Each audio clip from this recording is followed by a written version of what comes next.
Marked for music, Sean.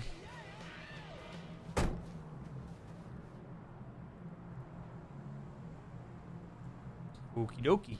We are in a park.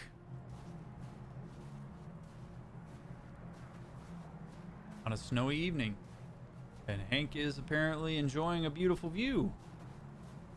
What's going on, Hank?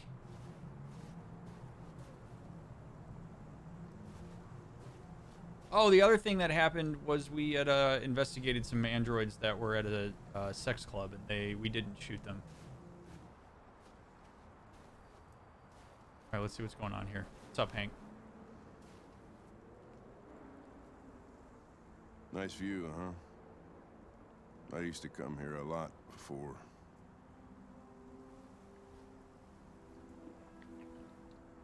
Before what? Before what? Hmm? You said, I used to come here a lot before. Before what? Before nothing. Well, we are in a child park, so I'm guessing it was before his son died. That would be my guess, because there was, like, children's stuff here. So let's see if we can probe him a little bit. Let's ask him a personal question. Can I ask you a personal question, Lieutenant? Do all androids ask so many personal questions, or is it just you? I saw a photo of a child on your kitchen table. It was your son, right? Yeah. His name was Cole.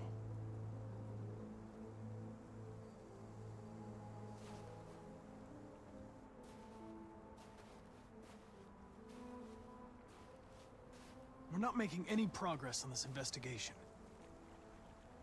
The Deviants have nothing in common. They're all different models, produced at different times, in different places. I'd say fear is a common. Well, there must be some link. Fear in the RA9 thing. Yeah, RA9. What they have in common is this obsession with RA9.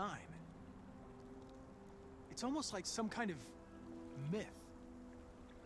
Something they invented that wasn't part of their original program. Androids believing in God. Fuck, what's this world coming to? You seem preoccupied, Lieutenant. Is it something to do with what happened back at the Eden Club? Those two girls. They just wanted to be together. They really seemed in love. Yeah, because they're deviants. They didn't want anything. They're deviants. End of story. What about you, Connor?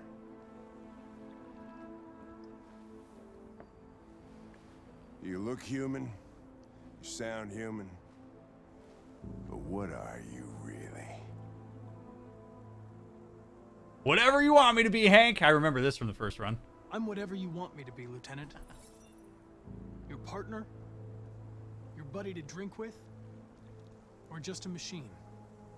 Designed to accomplish a task. You could have shot those two girls, but you didn't. Why didn't you shoot Connor? Some scruple suddenly enter into your program?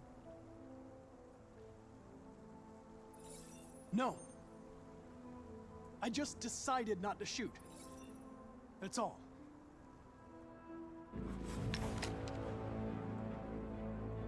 But are you afraid to die, Connor? Yes. I would certainly find it regrettable to be interrupted before I can finish this investigation. What'll happen if I pull this trigger? Hmm? Nothing? Oblivion? Android heaven? Going with your first option. Nothing. There would be nothing.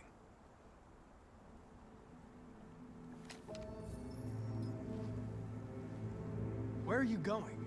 Get drunker. I need to think.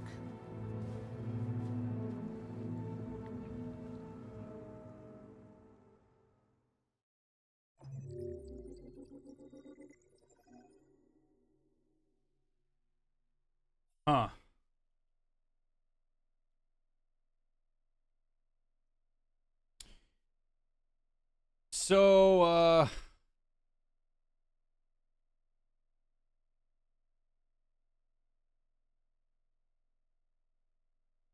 that was intense. I think, okay, so the first thing we have to take into account here is that Hank has been drinking. So Hank is going to be slightly more impulsive and uninhibited.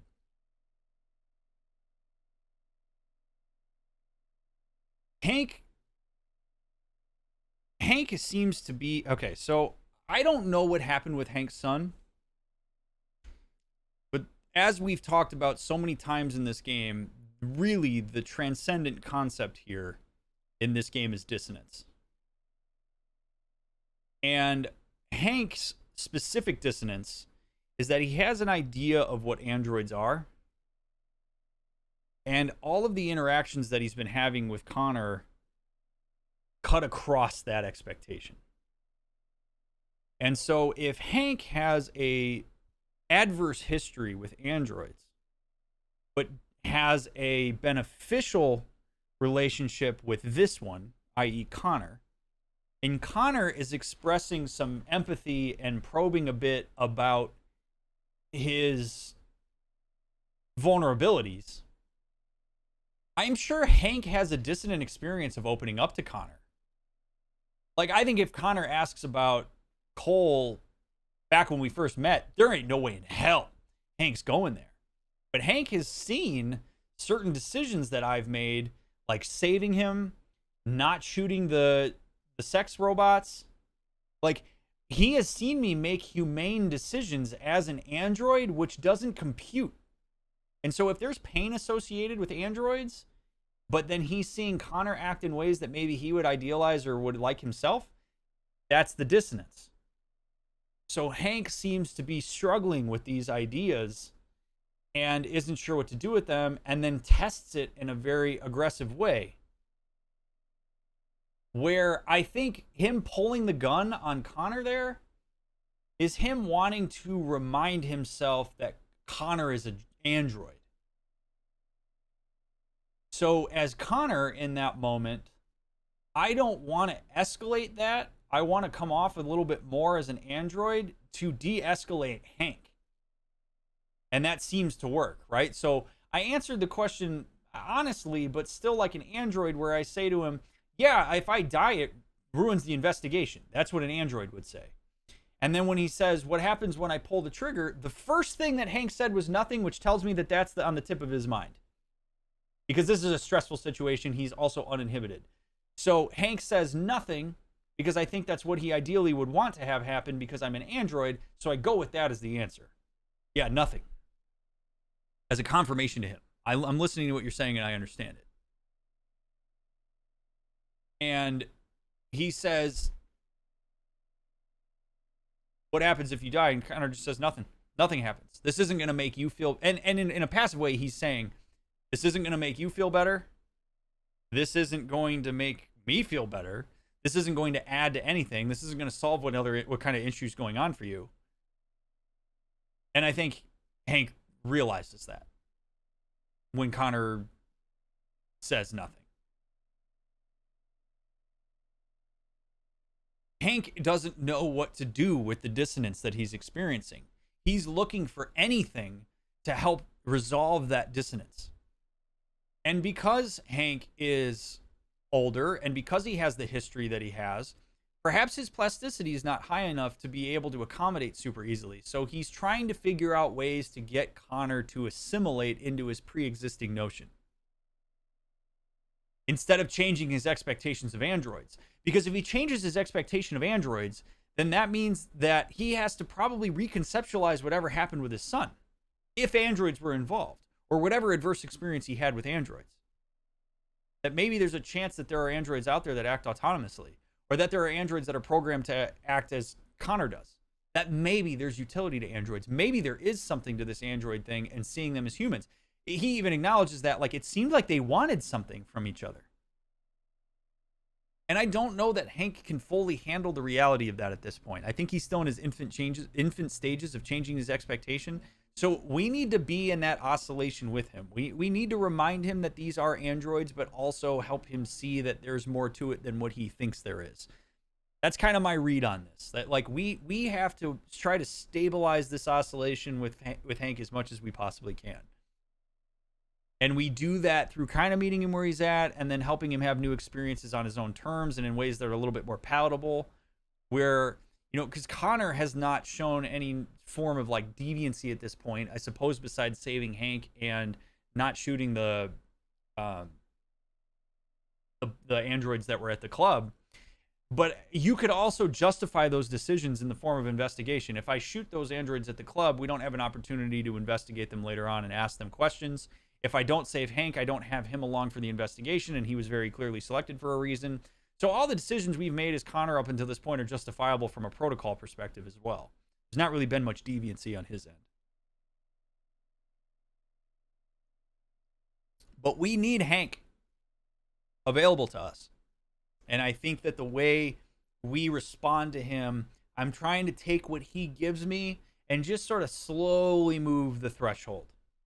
And I did that by acknowledging that, like, yeah, I don't really want to die right now if you pull this trigger, but also if you do pull the trigger, nothing's going to happen. It meets Hank at the dissonance.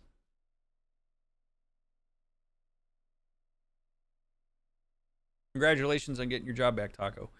Could Hank eventually have both expectations exist together in the sense of keeping it in mind that they were androids, but also acknowledging that there's more to it rather than one or another? Sure, he can. That would be an expansion of expectation, which would be an accommodation, which is going to be a little bit harder. It may also be some form of abstraction where he has to like really go into left field to try to make sense of this for himself and kind of accept it as it is. But Hank is obviously struggling internally with his expectations and his experience of androids, because Connor is not what he's used to. And I think the last thing that I'll say about this is I think that Hank is craving some connection, and he's not getting it because he's pushing other folks away. Like, Hank very much comes off to other people in a way that's going to shove them away. Connor doesn't have the human sensibility to acknowledge that. And I think Connor scratches at Hank's need for connection by being just a little bit more relentless past that outward appearance of pushing him away. And I think Hank knows he wants that the companionship he has with Connor is deep down something he wants, but there's something very vulnerable about accessing that. Perhaps it reminds him of the connections he used to have to like his wife and kid. And that's really vulnerable. But he still wants it because he's human. Humans want connection. We get a sense that androids want connection too. And maybe Hank seeing that makes him think like, my God, maybe Connor is connecting with me because he wants to and not just because he has to. Maybe he's not using me any more than I'm not using him. Maybe there's more to this relationship. So Connor being an android in this space, I actually think is the most useful thing that Hank could have, because he's not reading the room in the way that a human might. He's being persistent because of a task, but he's also making decisions that are in the spirit of connecting that relationship. And I don't think it's about wanting Connor to be human, Medieval. I think it's about wanting connection and realizing that an android is something that he's capable of connecting with. And for so long, he's kind of shut down that idea. Like, this is about connection. This isn't about whether it's a human or an android. It's, I want to feel seen. I think Hank feels seen. Connor's willing to ask questions of Hank that others won't ask. He asks directly. Can I ask you a personal question? I saw a photo of your son. That's hugely invasive. Like, I'm guessing Hank's not going to tolerate that from a lot of people. But Connor saying this to him, it's just enough to scaffold that process where he can talk about it and feel the benefits of that. So their dynamic, Connor and Hank's dynamic, is really awesome. And I love seeing the way that it evolves through these little moments.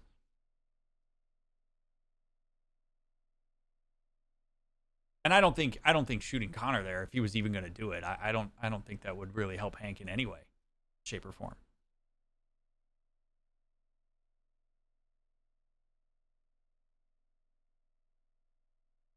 I will say, I wasn't fond of the way that Connor responded when I said deviants. The reason I wanted to say that they were deviants when Hank said, oh, like, it seemed like they loved each other, like they really wanted to connect. I wanted to be like, yes, because they're deviants, and deviants experience that type of thing in a way that you're not used to. And Connor kind of took it and was like, yeah, they're deviants. It wasn't anything. It was a little weird. It was not what I was expecting, but it is what it is. So let's keep going.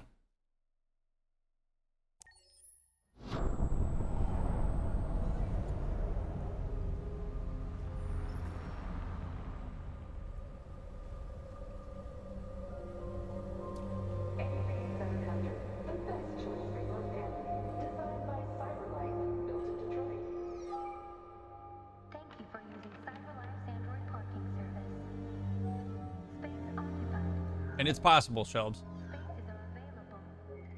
Welcome to Android parking. You klutz! Welcome to Pick Android them up and make it snap! Welcome to Android parking. Welcome to Android parking. Welcome to Android parking. Welcome to Android parking.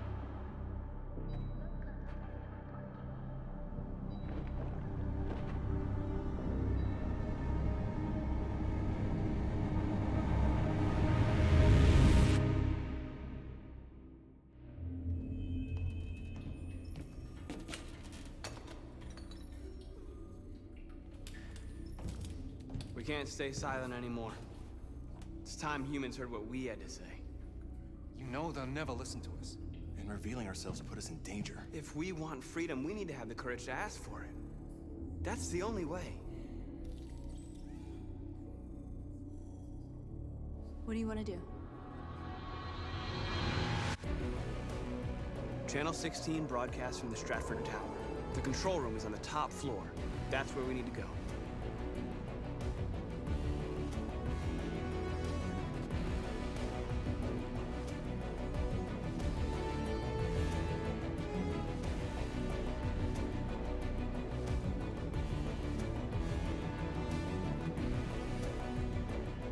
We'll plan the operation down to the smallest detail. We can't leave anything to chance. Do I know the plan? We gonna just say we have a plan and we're not gonna tell me what the plan is? Yeah? Okay. Well, let's see how this goes.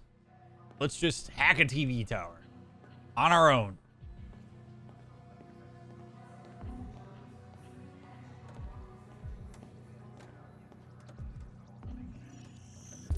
Alright, what do we got here?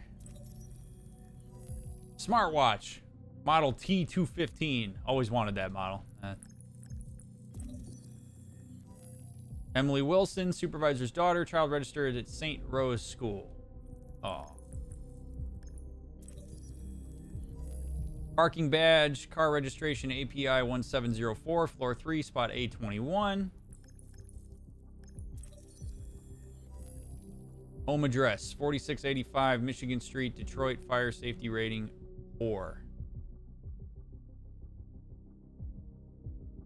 Sounds about right. The Detroit Water and Sewer Commission's contractor, McWasling Water Company, will relay the existing 8-inch and 12-inch water mains at Michigan Street, as well as relocation of existing hydrant at the corner of Michigan Street and Hubbard Street.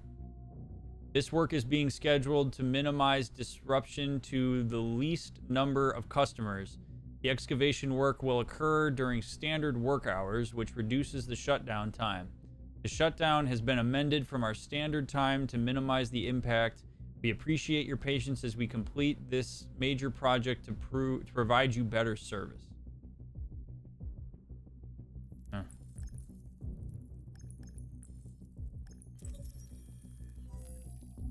Elizabeth Wilson.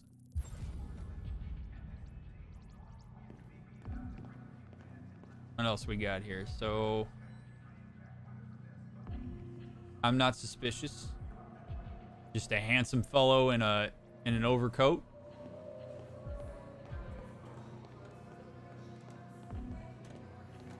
Call.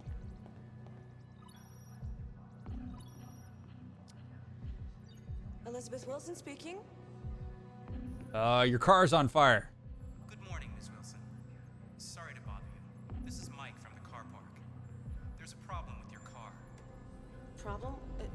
problem? Somebody's backed into it. You'd better come take a look. Are you serious? Oh, God. All right. Fine, I'll be right down.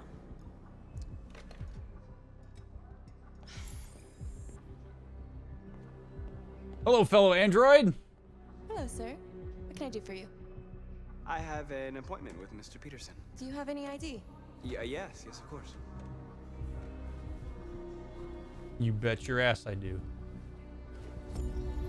I need your help.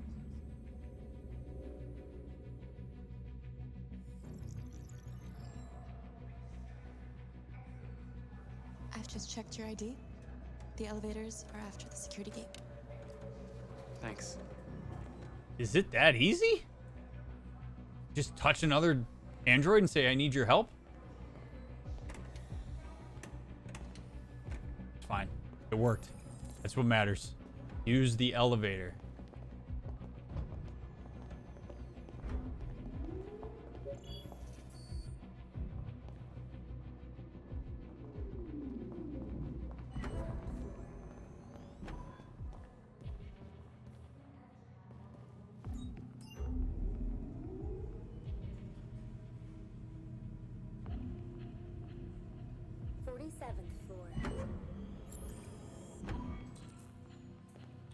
Excuse me, sir.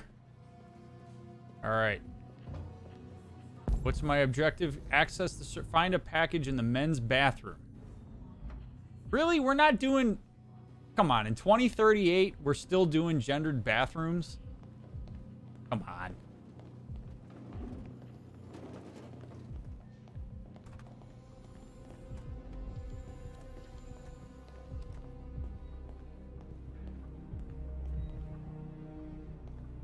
Bathroom to the right. Okay. What's up, little sweeper bot thingy? Hello there. Bathroom. To the restroom.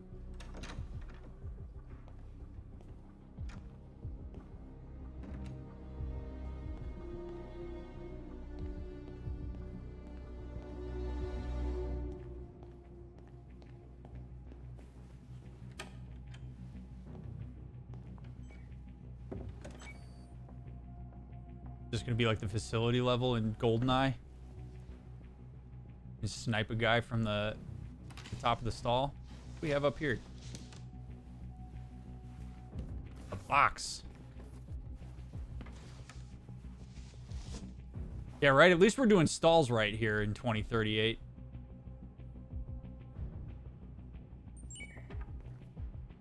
Hello.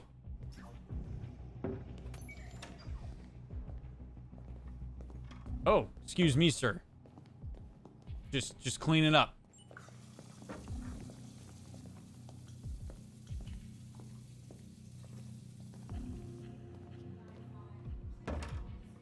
I am a working android.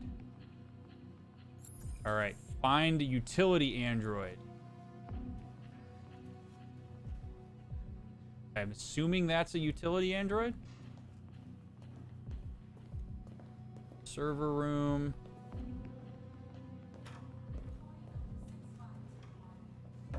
Hello, sir. I need your help.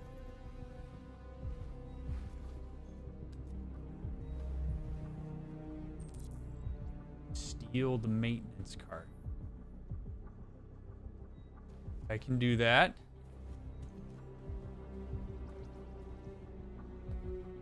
Nothing suspicious here. Open the fire escape. I'm gonna just take my little maintenance cart over to the fire escape, which I don't know where that is. The server room is over here.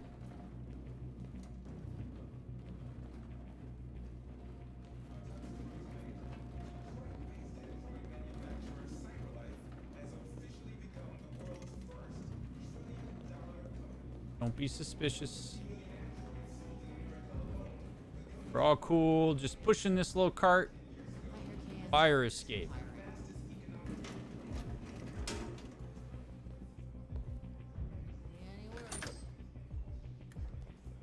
Oh, what up? People can't get jobs, and we're sending rock Follow north. Okie dokie.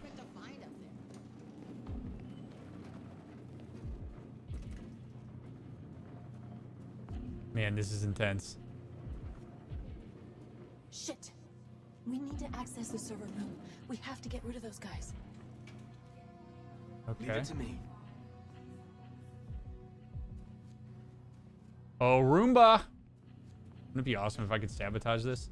Let's make the Roomba go crazy. I don't even know how to do this. I don't want to go like... Oh my god, I can!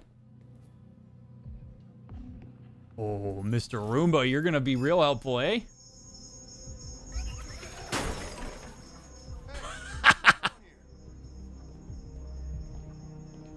Yeah, the Roomba's nuts, right? Yeah, crazy how that thing just gets messed up like that all the time.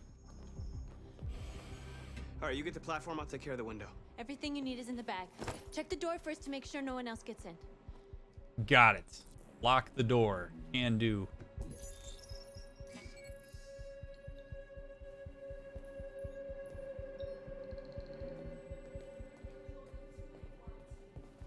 What's in the bag? All right, so we're in a server room, which means...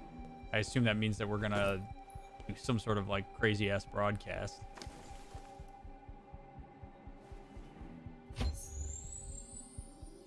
I need to get me some of these. Take the laser saw. Happily.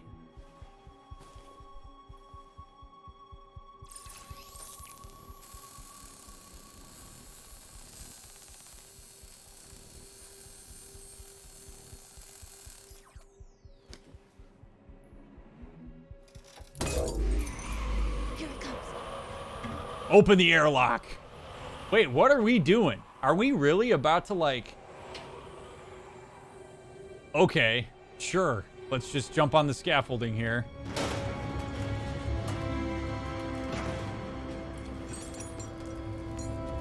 I mean, the server room probably needed to be cooled off anyway. Ladies first.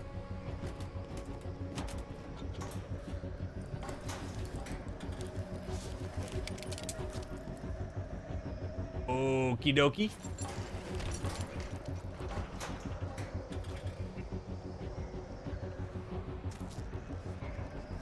Do you think they did their own stunts for this?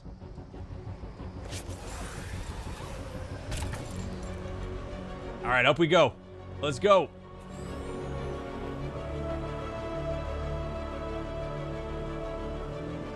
So, deviant androids experience emotion. I don't know if, like, phobias would be part of it. Fear is certainly an emotion that they say they experience. Like, they'll say they're scared. I mean, I suppose if you looked at this as like, yeah, if I fall down here, I die, and I don't want to die, I suppose, yeah, they would. I mean, this is pretty damn intense.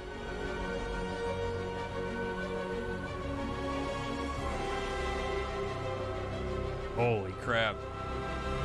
Right? Glad these windows are apparently, there's nobody looking out of them. Laser saw.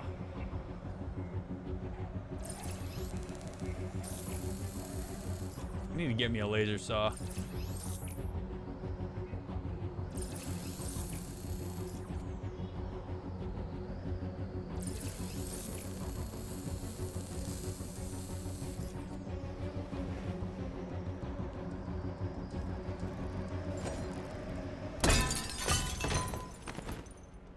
Hell yeah. You okay? Why wouldn't I be? Come on, let's get the others.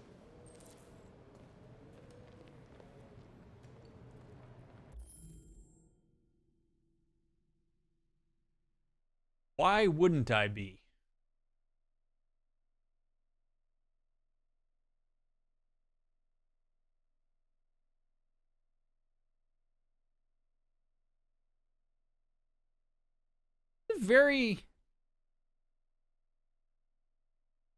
It's a very interesting question.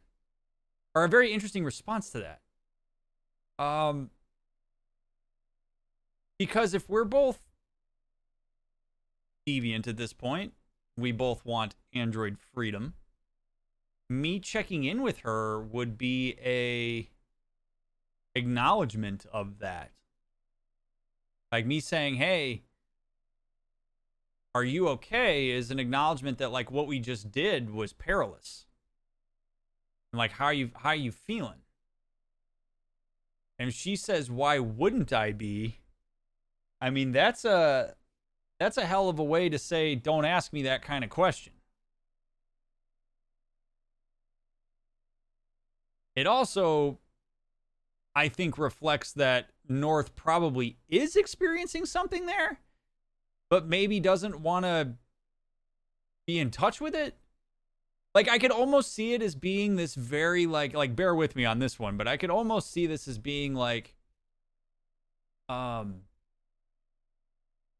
am so invested in my autonomy that the idea that I would experience an emotional response is still something that I'm under the control of, thus I'm not going to acknowledge that. Like, North seems to be highly sensitive to the idea of having her own autonomy. And if she sees that if she sees the fear associated with that as something that is like dictating terms for her, she may even be averse to that and doesn't want to acknowledge it. That's the best I can make out of that. It's a very interesting response. I don't think it's a bad one. It's just a very interesting one.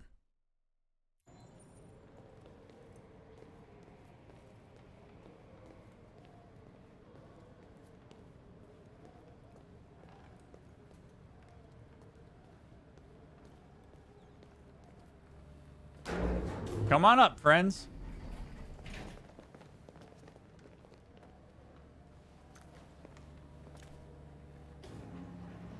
Let's do this. I think another thing to think about as it relates to North, potentially, is we know that North's model of android is a sex robot, which is a very, very submissive position to be in. I have no idea how androids are coded to understand like intimacy, but my guess is that she would need to reflect some form of intimacy in order to serve her purpose, so to speak. And I wonder if like her not being okay is just simply not something that's ever allowed because she needed to be fine at all times in order to perform for what her use was. And so an acknowledgement that she's not okay maybe still has some learned, like, nope, you don't go there. Like, maybe there's still a little bit of protocol in there that she hasn't quite overridden for herself. Like, I don't know. There's a lot of hypotheses we can have, but it starts to make sense when we think about that comment in the spirit of autonomy. Nice to see you guys just wore normal clothes. All right, let's go.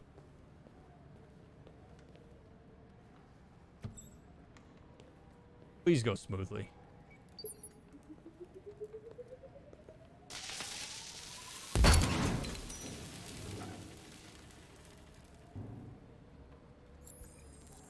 Get to the main access corridor. Come on. Nice and easy. Let's just go into the... I mean, there's no way we go into this broadcast room and there's nobody there. To main access.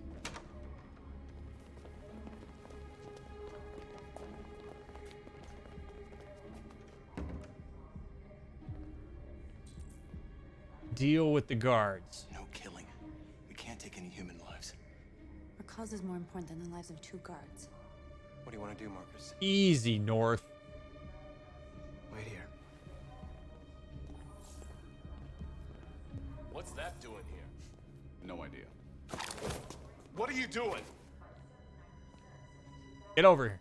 Get out of here.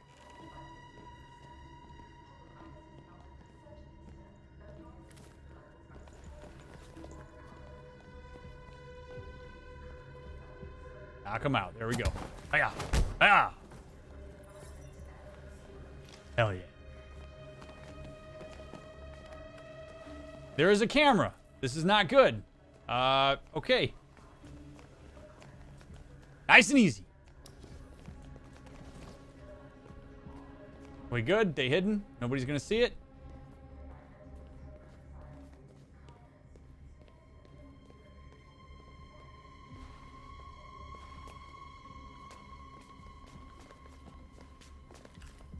I hope Sean's not in here.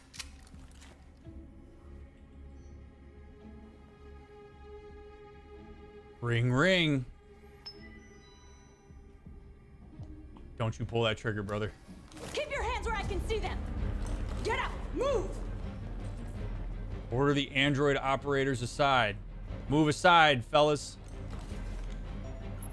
Get out of here. No! Shoot him, Marcus. Don't kill him! He'll hit the alarm. Do it. No, don't shoot! He ain't gonna do shit. I hope you didn't just get us all killed. We need to record our message. I We hope. haven't got much time. Shooting him doesn't seem smart. People see a dead human. That's just not gonna be good. Start speech.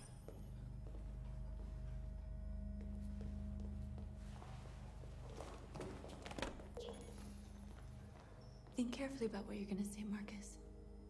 Your words will shape the future of our people. No pressure, huh? Marcus, your face.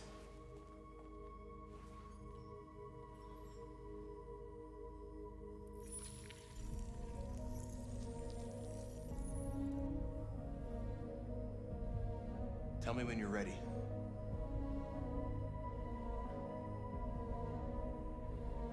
All right, we gotta appeal to the masses here. We're talking to humans and androids.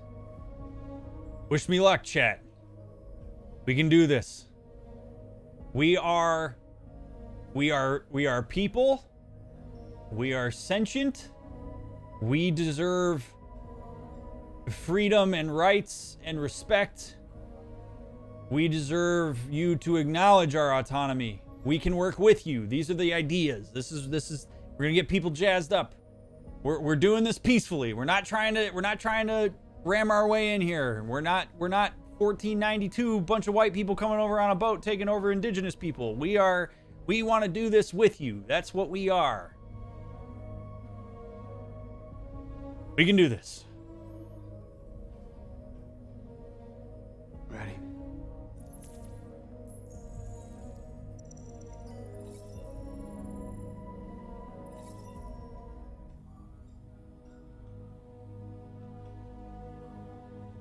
You created machines in your own image to serve you.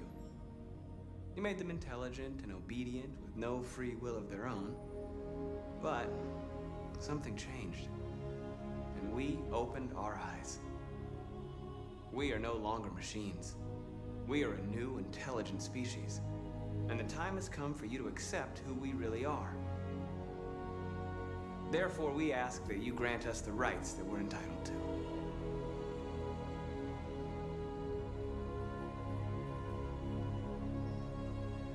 We demand that humans recognize androids as a living species, and each android as a person in their own right.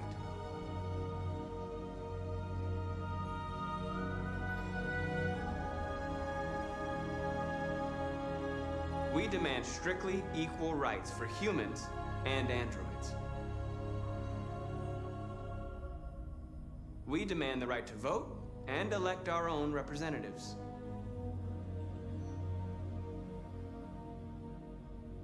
We demand that all crimes against androids be punished in the same way as crimes against humans.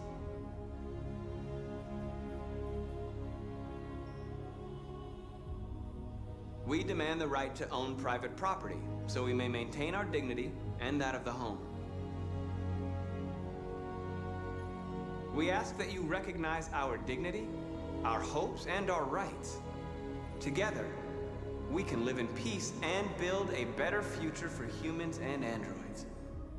This message is the hope of a people. You gave us life, and now the time has come for you to give us freedom. They're coming! Let's go! Oh boy. Oh boy. No! Simon, they're coming! All right. Simon! Go without me! Simon! No, get your ass over here. What are you doing? Hurry! Let's go. Let's go. Let's go. Come on. Come on, Simon. Come on, Simon. Come on. Oh shit, he left blood on the door. Oh god.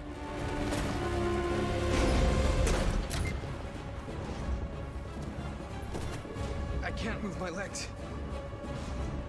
Okay, don't worry. We're gonna get you back. They're coming, Marcus. We have to jump now. Deal with Simon. He won't be able to make the jump. If they find him, they'll access his memory. They'll know everything.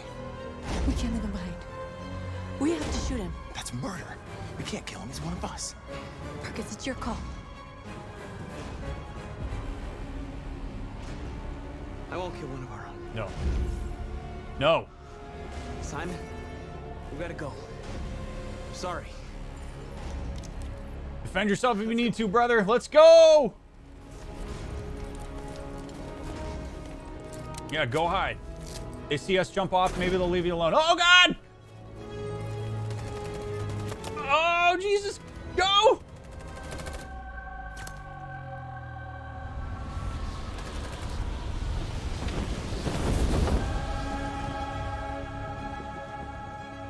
We interrupt our scheduled programming to bring you these images, which have just been broadcast on Detroit's citywide news A channel. group of androids infiltrated the Stratford Tower and hacked into the broadcasting system of local news network Channel 16. What looks like an android without its skin listed a series of requests and demanded equal rights for androids. The operation was covert and resulted in no casualties. These events took place just a few feet from this studio, but nobody was alerted to the danger.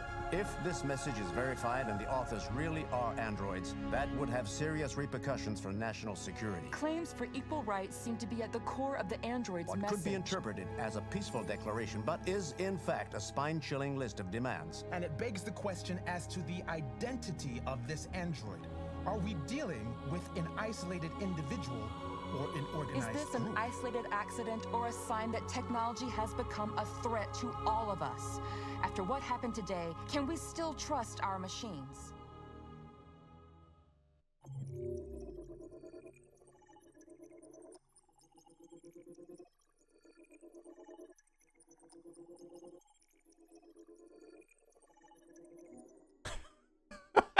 We made a lot of decisions. Holy shit.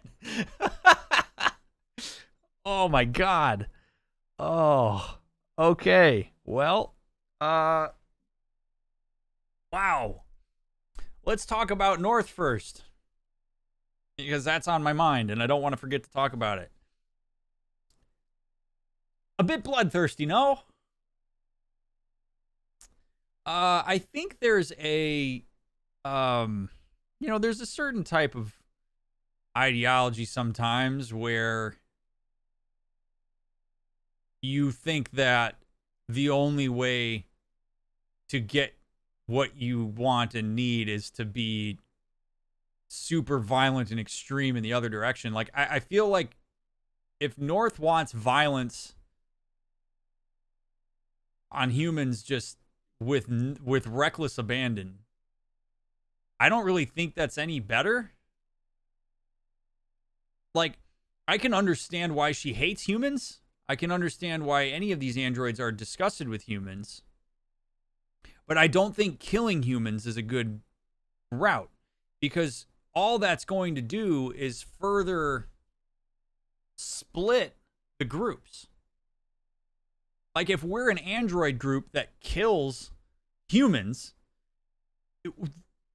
we're going to get marked as terrorists. Undoubtedly going to get marked as terrorists. If this shit happened with other humans, we'd be freaking out. Imagine that, right? Imagine the Taliban gets to a NBC News tower and broadcasts something like this. That's how this would get spun by humans. Is an extremist group came in, shot up the media, and then made demands. Like, this doesn't go well if we kill anybody. This only goes well if we are peaceful yet direct. And keep in mind that up until this point, androids now in the news are starting to be represented as violent, like as deviant.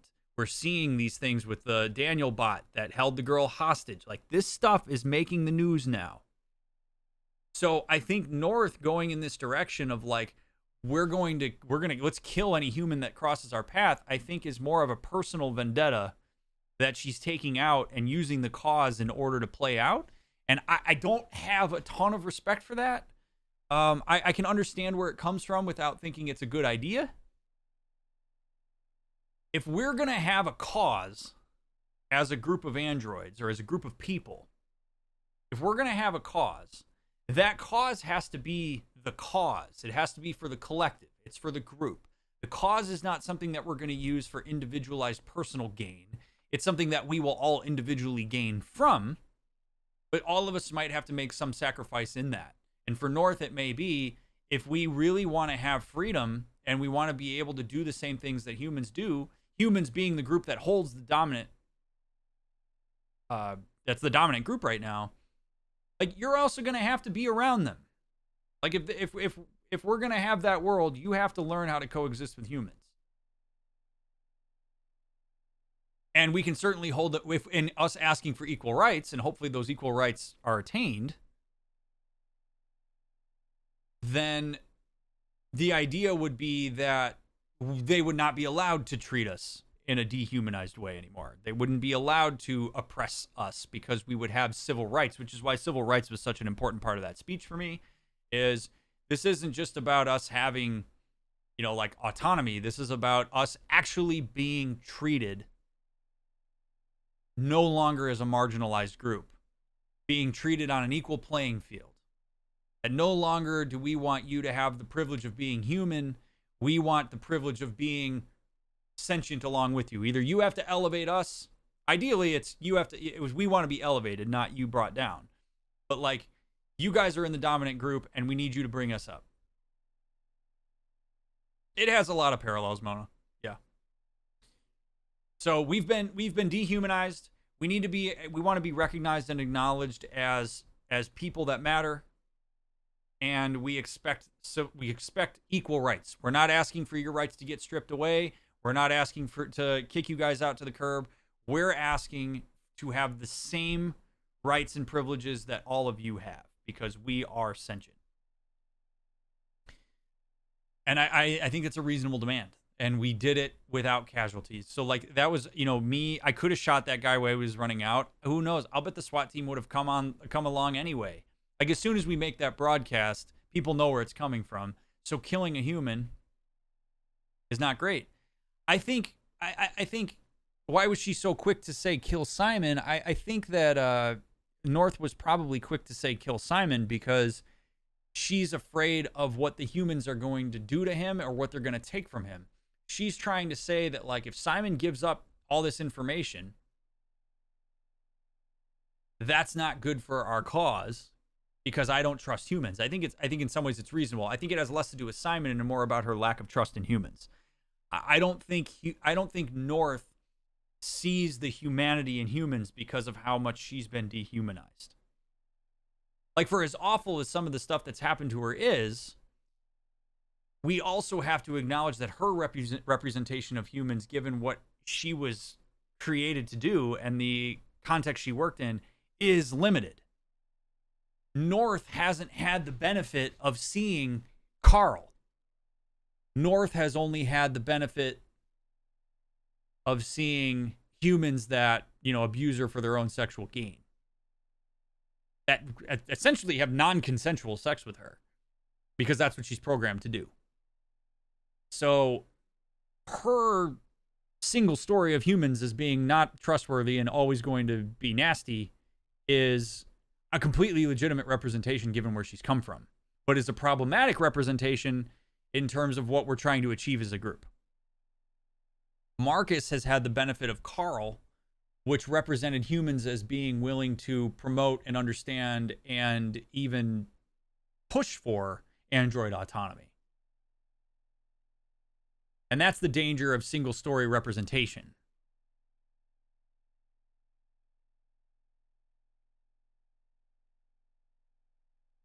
I mean, they could get all sorts of info from Simon. It theoretically puts them in danger, but Simon also, he said he couldn't move his legs. It doesn't mean he can't move his arms. And if we draw our attention away, maybe Simon can crawl away and hide. Who knows? Maybe they sweep the roof. I don't know. We're going to see what happens to him. I may have completely screwed us over by letting Simon live there. I have no idea.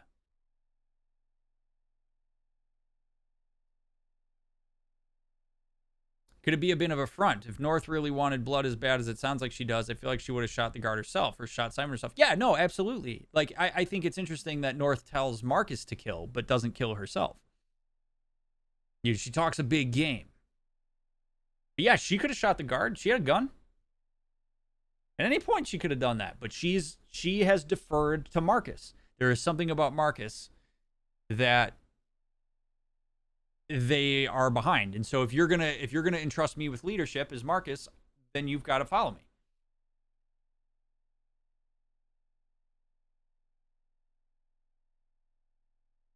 I think, though, at the end of the day, think about this too, chat. Because you got to think about the movement here.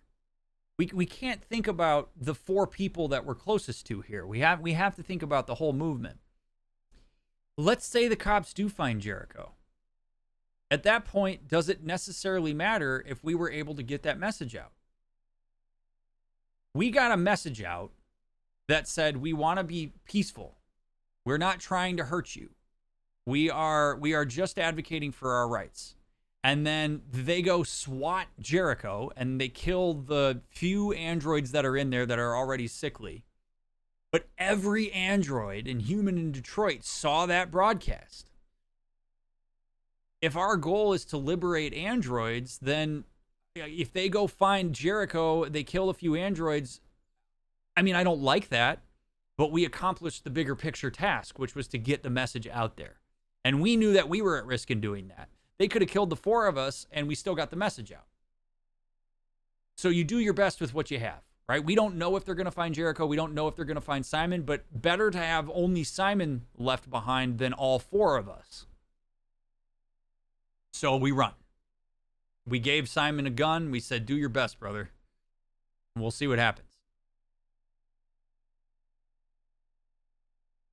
That's got to create some level of dissonance looking up to Marcus, but also wanting to take more self-fulfilling options, right? You betcha.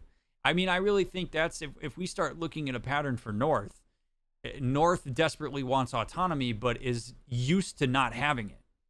And this is where we get into people falling back on old patterns, even if they don't like those patterns. You go with what you know.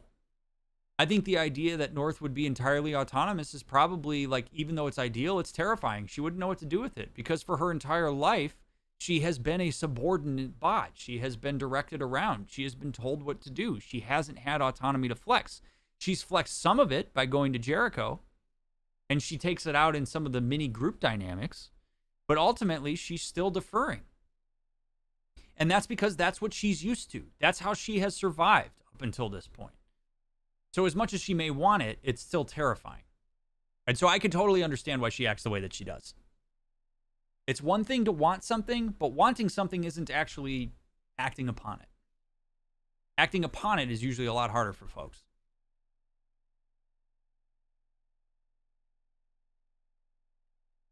And that's true, Mona. Simon could kill himself if Simon's was like, yeah, no, you're not getting this information. Yes, Simon absolutely could end his life. That is a choice that he could make for sure. But again, if North really believed it that strongly, she could have fired. She could have shot Simon. She didn't. She deferred it to me.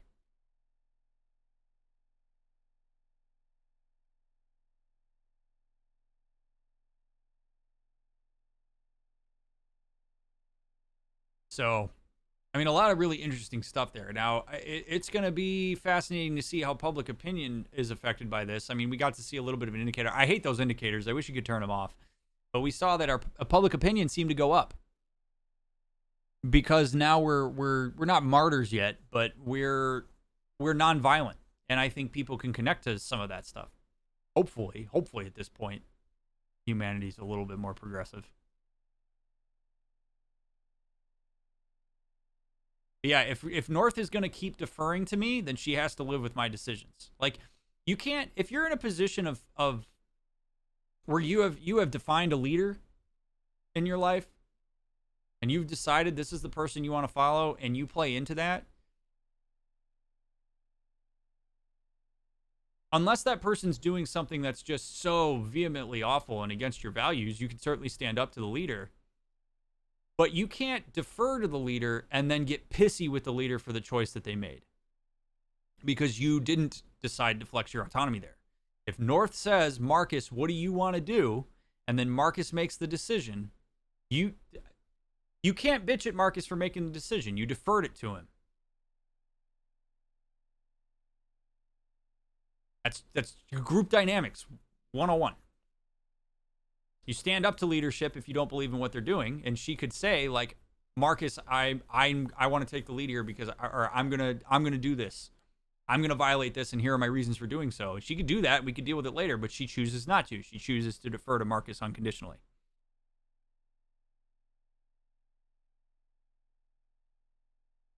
No casualties contradicts what everybody's been hearing in the news. Would that be a form of cognitive dissonance for people to generally experience after a broadcast?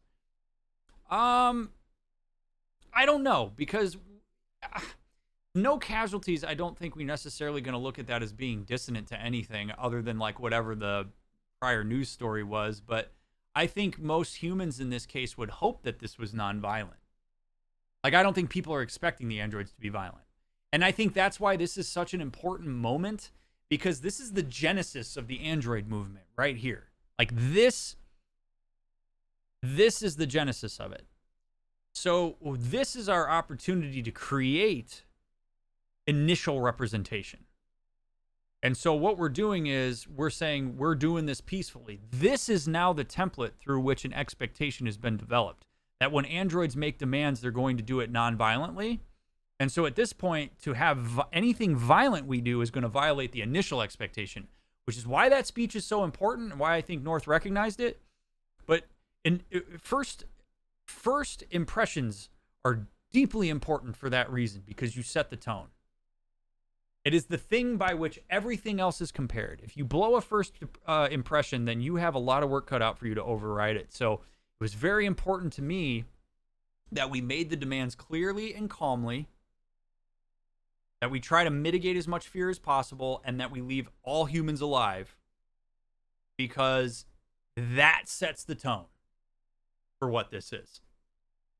I would much rather have a human death at the hands of an android be looked at as an anomaly that cuts across that expectation, as opposed to another piece on the pile, if that makes sense. Good stuff, man. Oof. Intense. We'll see where this goes. This is going to be really interesting now, because this is now a thing. This is no longer an idea. This is actually being operationalized. It's a big moment.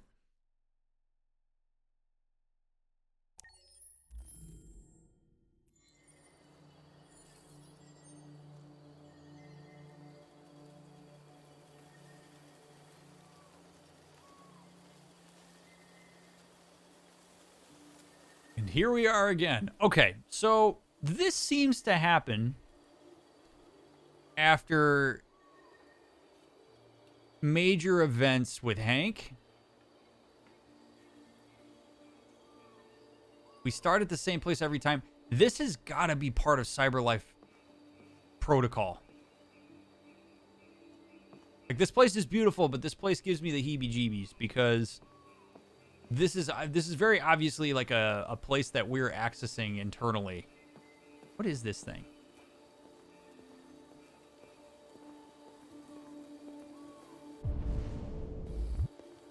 I walk past this every single time.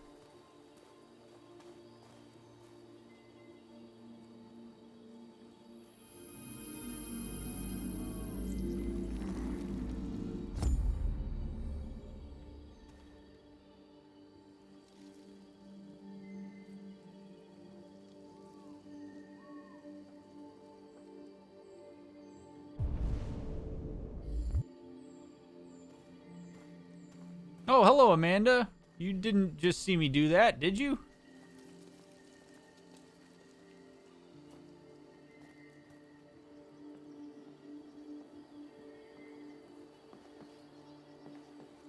Connor? Thank you.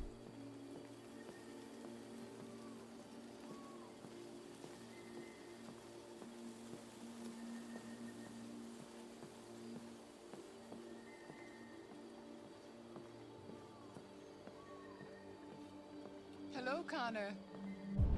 Hello, Amanda. I thought you might enjoy a little cruise.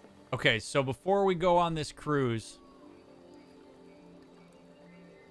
my objective in this is to play along with what I believe the Humans at CyberLife's directive would be. Because we're going to keep corporate interest in mind here. Corporate interest, if you're CyberLife, if you're a $1 trillion company that's made something that's become so ingrained in society, your goal in creating a Connor bot would be to suppress deviancy, because deviancy would be perceived as no good, as scary, right? And it cuts across the bottom line. So we're going to be a company man when we get on this boat. So if you look at what I say and you're like, I'm a corporate man as soon as I step on this boat, and I'm going to talk to Amanda and give her what I think she would expect the Connor bot to hear, which is already a little deviant in and of itself, but because it's my choice to say these things instead of doing it for the protocol. So let's see what happens here.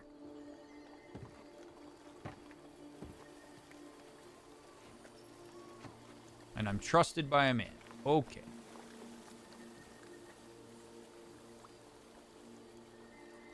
Sure, I'll row. I'd like to, yeah, I figured you'd love to go on a little ride. Yeah, sure. Let me just row you around, Amanda. No problem at all. Let me just do that in my suit with my cool little tie clip on.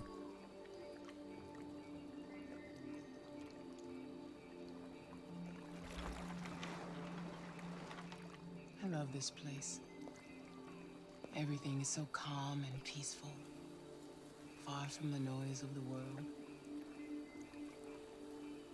Tell me, what have you discovered? I found 2 deviants at the Eden Club. I hoped to learn something, but they managed to escape. That's too bad. You seem so close to stopping them.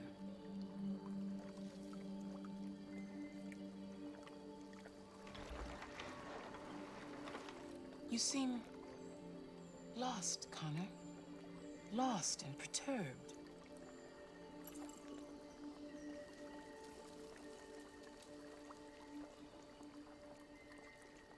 The investigation is more challenging than I anticipated. But I have no doubt that I will solve this case and stop the deviants. You had your gun trained on those deviants at the Eden Club.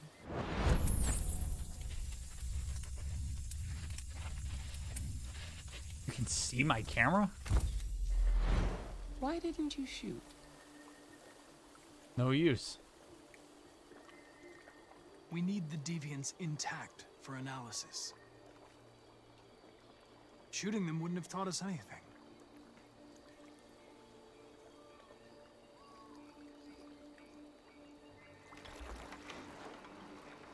If your investigation doesn't make progress soon, I may have to replace you, Connor. Makes sense to me. I am of no importance. The mission is all that matters.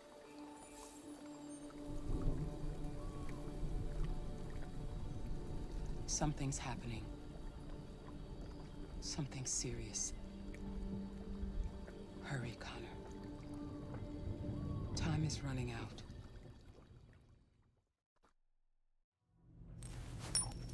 Time's running out for what? Why are we cryptic? Why are we being weird?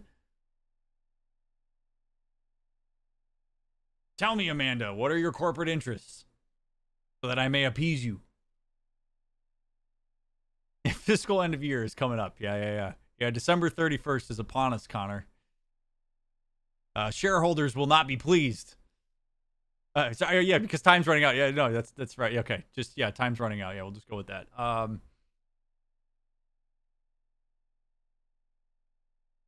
It's interesting to me that my software instability also seems to go down when I said that. I don't know if software instability is a good or a bad thing. But the fact that she could see my eyesight, I'm being monitored by CyberLife. Oh, it absolutely is about shareholders. Absolutely, it's about It's 100% about money. CyberLife does not want to be perceived as a company that makes robots that go out and terrorize humans. That is not good for the bottom line. They want this shit covered up as fast as possible. They're going to want the story to be that this is some sort of rogue protocol that's under control. Like, absolutely. Absolutely going to want that. But Amanda doesn't strike me as a...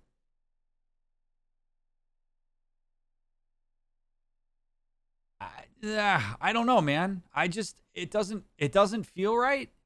And if I'm Connor, I don't want corporate interests affecting my investigation. It's also very weird because as the player of the game, like I really want the androids to go deviant. Like I'm not a fan of the humans. So like, I mean, the humans are fine. It's just androids.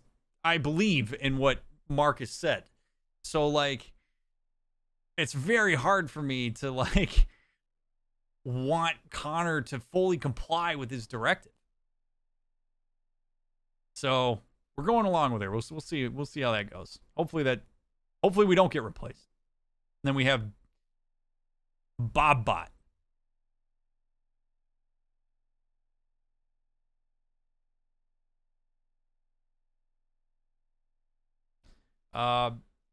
I'd like to take this opportunity to first and foremost thank all of you for being here. Chat, if you're here with me on Twitch, thanks for chatting. Thanks for lurking. Thanks for VOD watching. I'd like to remind the folks that are in chat, please no backseating. This is a spoiler-free run. Mods will remove your chat if it's anything even remotely close to something that sniffs like a spoiler. So please be mindful of the things that you say in chat because backseating is not appreciated.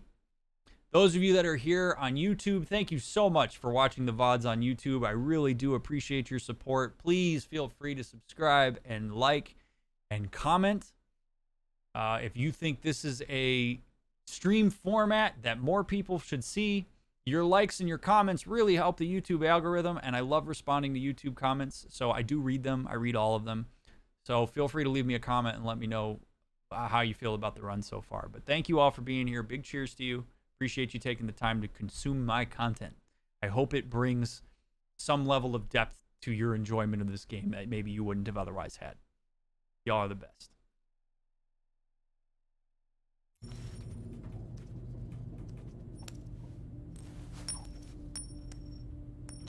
You're starting to piss me off with that coin, Connor. Sorry, Lieutenant. 79th floor. Oh! Hi, Hank. Shit, what's going on here? There was a party and nobody told me about it? Yeah, it's all over the news, so everybody's butting their nose in. Even the FBI wants a piece of the action. Ah, Grace, now we got the feds on our back. I knew this was gonna be a shitty day. So what do we got? A group of 4 androids. They knew the building, and they were very well organized. Quick reminder as we go through this part, chat. We are erasing from our memory what we just saw as Marcus. We are playing as Connor. So I am not going to use any hindsight of what we experienced as Marcus to inform this investigation. We are going to go into this as we would if we were Connor and Hank. We don't know what happened and we're investigating it. Using hindsight is unfair to you and to the characters of a game. If you can ever remove hindsight as best you can, it helps your enjoyment and understanding of why people act the way they do in games. All right, let's see what we got. I'm still trying to figure out how they got this far without being noticed. Did you check the roof? Not yet. There's so much to look at. Have to make sure we check it out. They attacked 2 guards in the hallway. Listen to the briefing. Probably thought the androids were coming to do maintenance. They got taken down before they could react.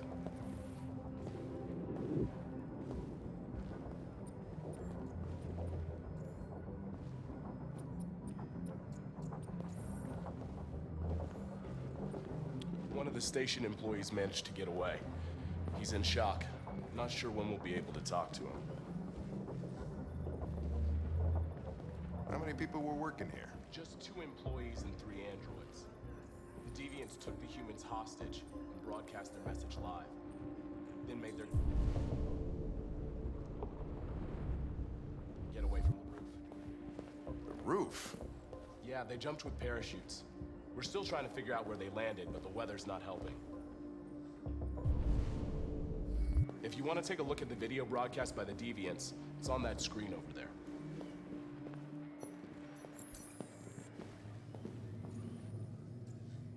Who is it? Oh, God. Oh, Lieutenant, this is Special Agent Perkins from the FBI.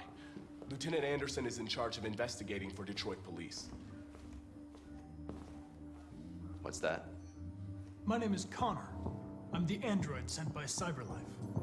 Androids investigating androids, huh? You sure you want an android hanging around? After everything that happened? Whatever. The FBI will be taking over the investigation. You soon be off the case. Pleasure meeting you. Have a nice day. And you watch your step. Don't fuck up my crime scene. What a fucking prick. I'll be nearby. If you need anything, just ask. All right, well, let's have a look around. Let me know. Inspect the broadcast room. Okay, Lieutenant. We ask that you recognize our dignity, our hopes, and our rights. Together, we can live in peace and build a better future for humans and androids. This message is the hope of a people. You gave us life, and now the time has come for you to give us freedom. Think that's RA9? Interesting Deviants hypothesis. say RA9 will set them free. This android seems to have that objective.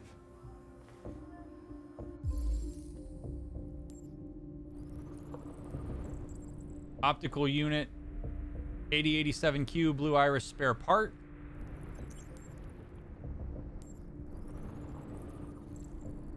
Pupil reflection recorded at 13:59:54. Deviant had accomplices. How about that shit?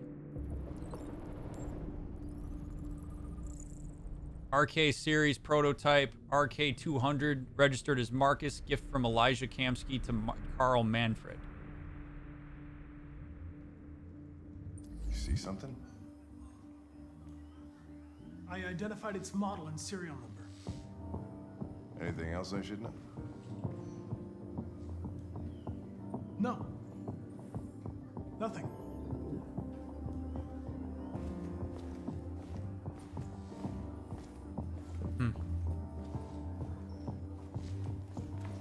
Hank seems slightly skeptical.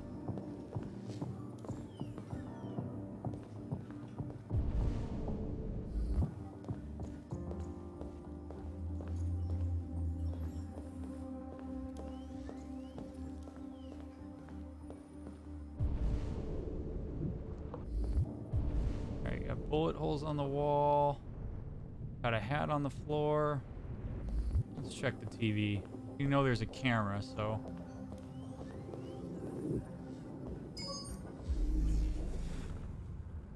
Okay, so here they are.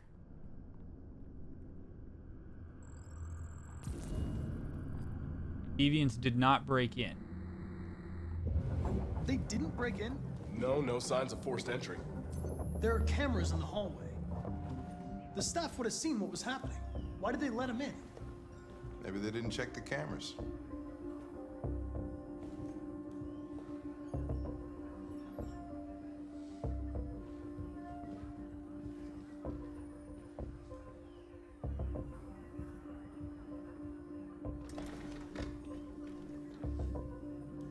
We stored the station androids in the kitchen. There's no evidence that they were involved, but we didn't know what else to do with them. Oh, that's interesting. Okay, wait a second. So Marcus and North were let in, which means that the person or the android at the control panel would have let them in, which tells me that there's a chance that one of the androids that was sitting at the console might have been deviant.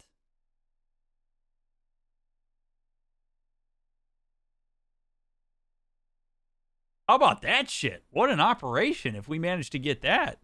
All right, we had a package in the bathroom. Like we've had some people. Okay, all right. Let's go talk to these bots then. That's interesting to me.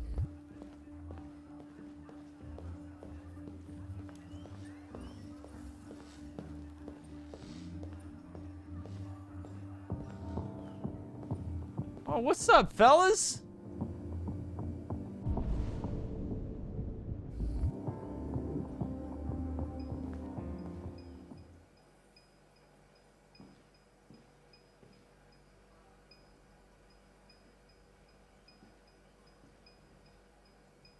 Look for a reaction to spot the deviant. What is your model number? State your model. Model GB300. Serial number 336-445-581. What is your function? What is your function? I am a broadcast operator.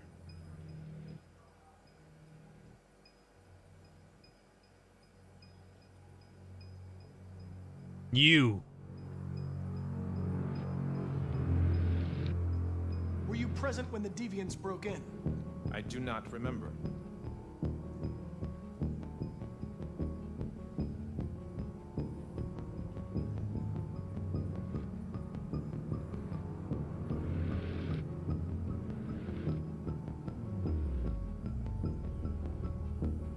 Has anybody accessed your memory recently?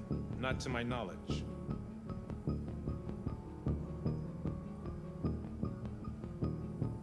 Did y'all just see that? Did you all just see that? That dude just looked at me. That dude just side-eyed me. We're filing that away. We are filing that away. We're gonna see if any of these other dudes does that shit. Have you been in contact with any other androids recently? Only station androids in the normal course of my function. That guy's gonna be really hard to read.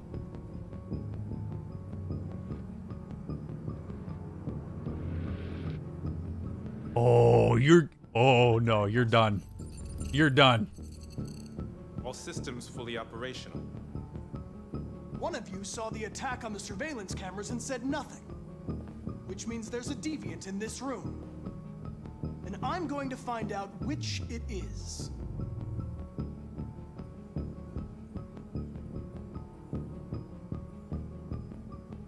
Look at me.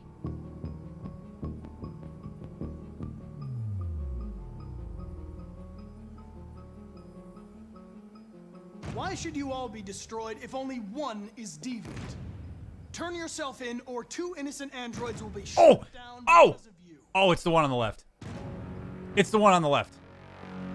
That dude's looking over here. That dude's nervous as shit. Yeah, it's you. It's you. You're going to be switched off. We're gonna search your memory and tear you apart. Yep. Make him afraid, Connor. Make him afraid. You're going to be destroyed. Do you hear me? Destroyed!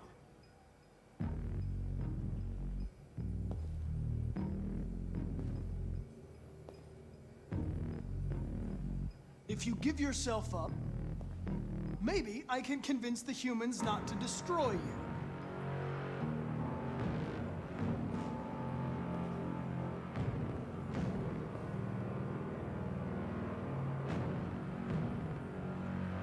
Probing.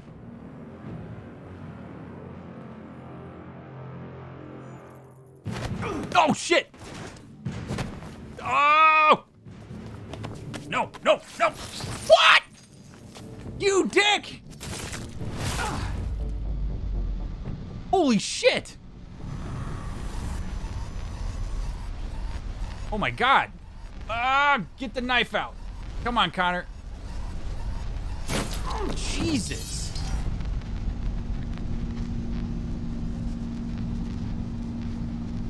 Come on, buddy. You can make it. You can make it. You can make it. You can make it. Come on. Come on, Ryan. Remember your buttons. Come on, Connor. Oh, get to the core.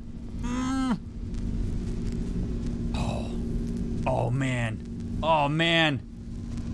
Yell to him. Tell him he's deviant. Like, people are going to see him run out. Oh, God. Come on.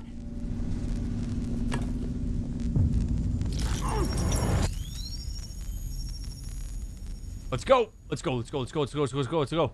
We need to probe that memory.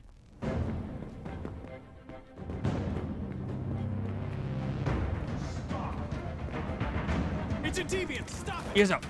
Holy shit, he's a shotgun? Take gun. Yep.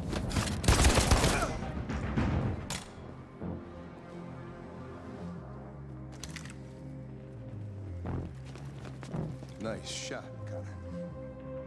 I wanted it alive. You saved human lives. You saved my life.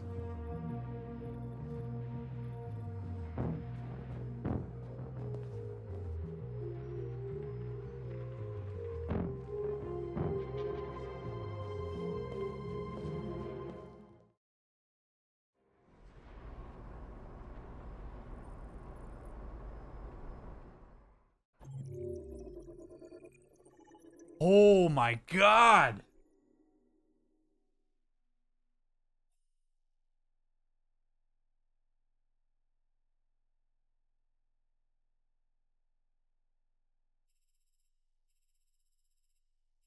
Look at all these choices. Oh, oh my god.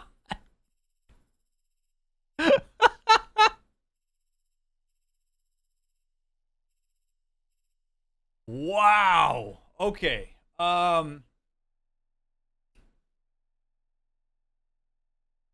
right, so that dude grabbed a shotgun.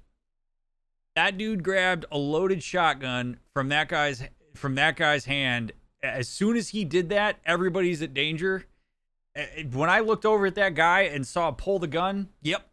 Like, at that point, that dude's a hostile target with a gun. I am absolutely firing. And especially if this says massacre prevented. Oh my God.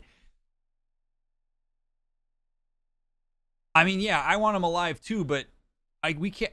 That would. Oh, you want to talk about a nightmare? Oh my God. There's no talking him down. Absolutely not. We tried that in the room. I tried that. I tried to threaten him. I was like, dude, I'm just going to probe your memory. We're going to figure out what's going on. So, I mean, the deviant could have walked right. I mean, well, I guess he couldn't have walked right out because I yelled, but like, Jesus. He tried to kill me.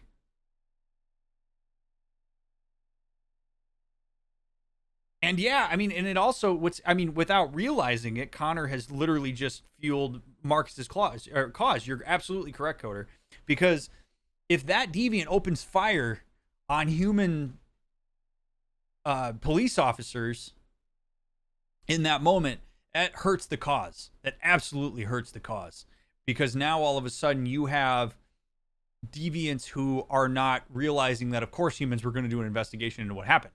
Right? Like, if for no other reason, humans are going to do that investigation because somebody broke into a TV tower and submitted a broadcast, right? Like, they're going to ask themselves, how did the androids manage to do that? For no other reason, it's that. Let alone for, if there's some sort of human motivation against the cause. So, wowzers, man. Wowzers.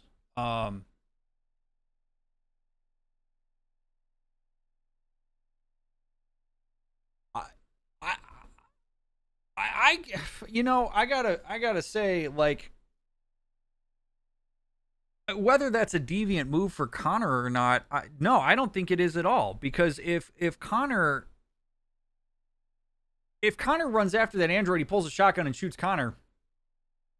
Like, what are we doing, right? Like, if he massacres that entire thing, like, now the investigative droid is gone. No, I think Connor has to protect himself. Connor can't do the investigation if he's dead. So, Loyal Ren, thank you for the 5 gifted subs. I appreciate that immensely. And thank you for the... Yeah, there's no way that it does us any good to die there. So we have to kill him. I don't know. Maybe there's some sort of black box on an android that we can access. I have no idea. But to me, that's the decision we have to make there. I mean, that's pure crisis situation there. And as I've said to you guys before, when we're in a crisis situation, you deal with the variables you have. You don't deal with the variables you hope you have or could have. You deal with what you have. In that moment, I recognize that he's deviant. He pulls a shotgun. He turns that shotgun toward us. That's what we have to work with. We have to survive that moment. If I have the reflexes to pull that gun out of that cop's holster and shoot him and potentially protect everybody there, I'm doing it. I am not going to hold out on the chance that that guy's just pulling it out of fear and is just holding a gun to us because he's trying to protect himself. No, absolutely not. Like, not when he just attacked me in the kitchen. If he was cool about it in the kitchen and he's like, dude, come on, I was just doing whatever, and he tried to, and he was all right about it, but he literally pulled a knife on me and ripped my thing out. At that point, he's a hostile target, and we gotta save the masses here. So I'm okay with sacrificing this guy. We have to work with what we have. And yeah, Hank seemed legitimately terrified there. Like, legitimately was thankful for the fact that we saved him. Which shows me, by the way, that Hank actually does value his life. We have seen a lot of representation of Hank thinking about ending his life. And we're seeing that in the absolute lucidity of sobriety. And in a crisis situation like this, Hank recognizes that his life means something. His life has value. And Connor just showed him that, but also he, in thanking Connor as genuinely as he did, passively shows us he does value his own life. It's just that he probably has a lot of judgments toward some of the decisions maybe he made or whatever it is that happened toward his son. And maybe when he's thinking about killing himself when he's inebriated, he is, he's trying to kill off some part of him, but not himself. So I think that's a really important thing to notice there as well.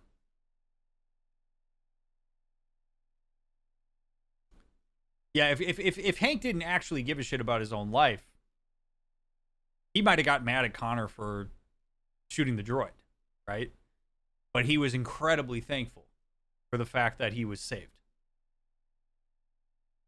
And I also think is piqued by the fact that Connor made a decision to say, this is the second time now. The second time that Hank has seen Connor spare human lives. He picked Hank up off of the rooftop, and he saved the humans in this moment. I mean, he also saved the androids in that moment.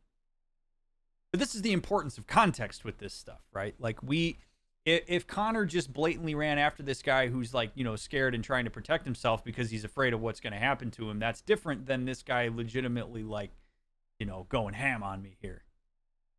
It just doesn't bode well for anybody. But again, it makes sense even if we think about it as protocol. Connor is following protocol by ensuring that as many people are available to investigate and have memory of the investigation as possible.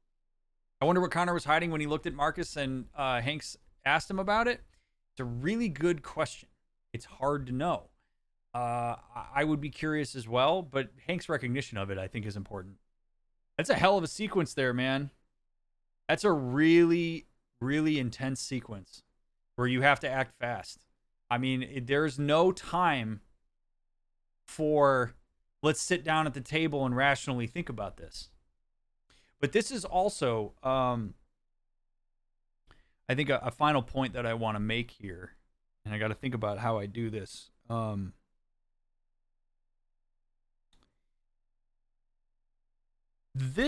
These moments of crisis where you have to act on split-second decisions are the moments when our biases come out the most. This is where representation and the way it gets filed away matters immensely. Because if you have only ever seen an android in this scenario as violent and dangerous, you are going to treat him as violent and dangerous in a crisis situation where you don't have a chance to use a prefrontal cortex override. So when we talk about things where there are power dynamics at play, like, say, something with police, the reason that it's so important to have bias training in police departments, for example, is because the people in these crisis situations who have the power to handle these situations and the training to handle these situations are going to, under duress, act on bias unless they have been trained to override it. So this is where having diverse representation of Android is potentially useful, or diverse representation of insert whatever traits you want to have here. You know, does our shot change if that Android is a woman? Does our shot change if that Android is white? These are the things that we get messages ingrained in us on what certain groups are, and they are represented more simply because that's just the nature of representation than they actually are. And that's what gets acted on. That's not even an opinion. That's literal fucking brain science of what happens. So this is why we, people, and particularly in this case, investigators, agents, police officers, need to have bias training, because it absolutely affects these moments. And the idea that it doesn't is ridiculous. So I just want to use this as an opportunity to make that point, because I think it's very important for people to understand. And this is also why it's important for all of us to acknowledge our biases. We had this conversation back when we talked about Todd, right? That the way in which Todd is presented to us initially, right? We immediately connect to our biases of what we've seen represented as it relates to that person. When we walked up to the mansion as Kara and Alice, we immediately draw upon what our biases have told us to draw upon. It takes us out of the potential reality and complexity of that moment. Sometimes that's useful. Sometimes that keeps us alive. Other times we make bad decisions as a result of it. And any person in your life that ever tells you that they don't have biases is a person you want to stay away from. The best thing that any of us can do in order to be productive contributors to the dynamics of groups and humanity is to acknowledge the biases we have, because then we can do something with them. Everybody has biases. Don't ever let somebody tell you they don't. I have them. You have them. Anybody who's watching this has them.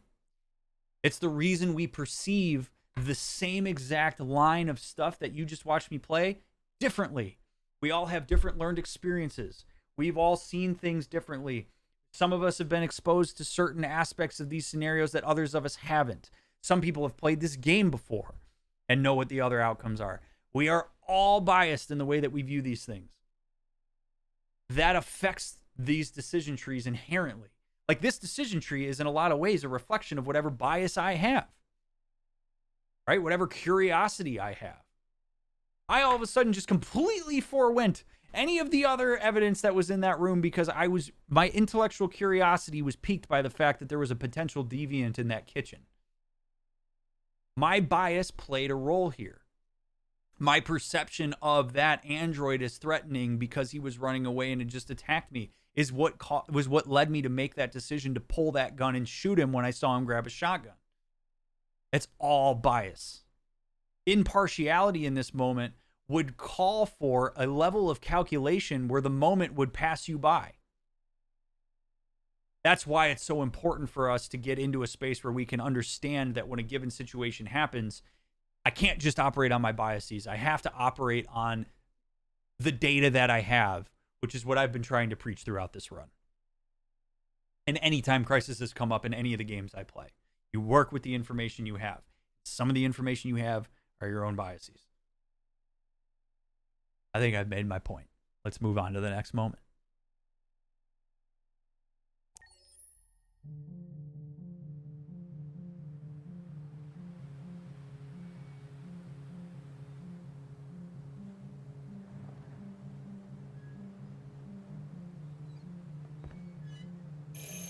Another doorbell to ring.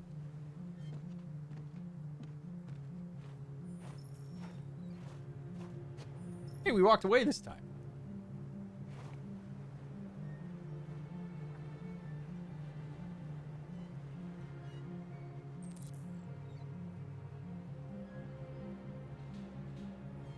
I'm assuming this is the place that Luther said that we should come to.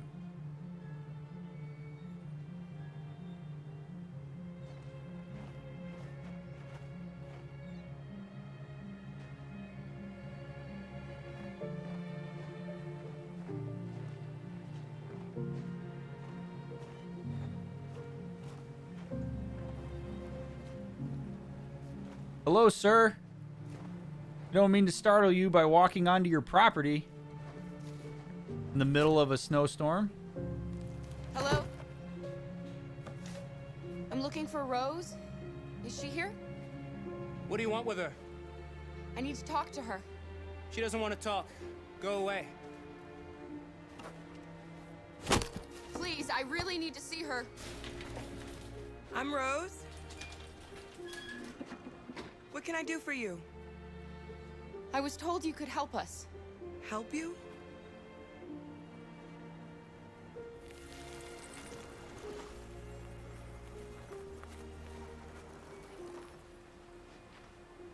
Come on. It's better if we talk inside.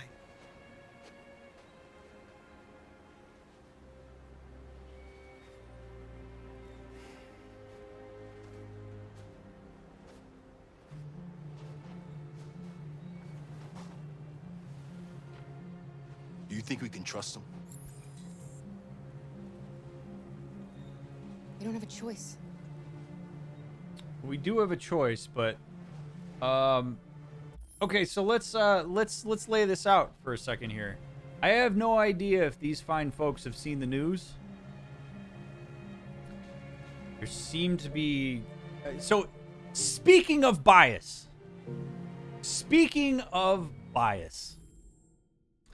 Last time we came to a place where there was initial resistance to helping us, and then there was a change of heart to help us, and a conversation that happened inside, a very bad thing happened. A very bad thing happened. And my initial gut instinct when Luther asked if we could trust them was kind of to say, like, I don't know. I had to say yes or no instead of I don't know. But, like, I don't know about you, but I'm a little nervous because we got asked inside before and it turned into a shit show. But this is where it's very important for us to understand that bias, because that prior instance does not actually predict this unrelated instance. Our brain wants that story to be the same because then we don't experience dissonance. So this is completely unrelated. We have to take into account the fact that these people, the odds they know Zlatko are so low that, like, we have to treat this as its own nodal instance. This is where bias comes up. If you're nervous right now, that's your bias, and that's okay, right? We can use that information. We can kind of look around for certain factors, but we cannot say that this is de facto going to be the same experience. Otherwise, all we do is just bury ourselves in a hole and say, you know what, fuck it, we're not going to Canada. Beautiful how it comes up right here. So let's go inside, chat. We're going to take a breath and we're going to make the decision to go inside. And we're going to give these folks a chance. Maybe they'll help us. And if they don't, we know how to get out of a crappy situation. So we'll figure it out. We'll trust our ability to respond. Come in.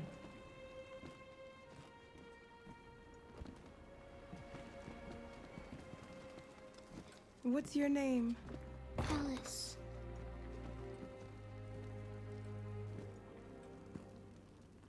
She's running a fever. We've spent the last few nights outside. She's exhausted. There's a spare room upstairs. You can put her to bed and I'll bring her something to eat.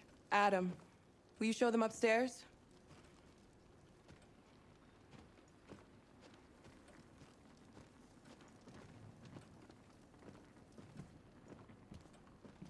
Now, Adam's hesitance also is something that we want to keep a keen eye on here. It does make me wonder if perhaps this is not the first time this has happened. And if his initial reaction there is because of that. We know that we mean well.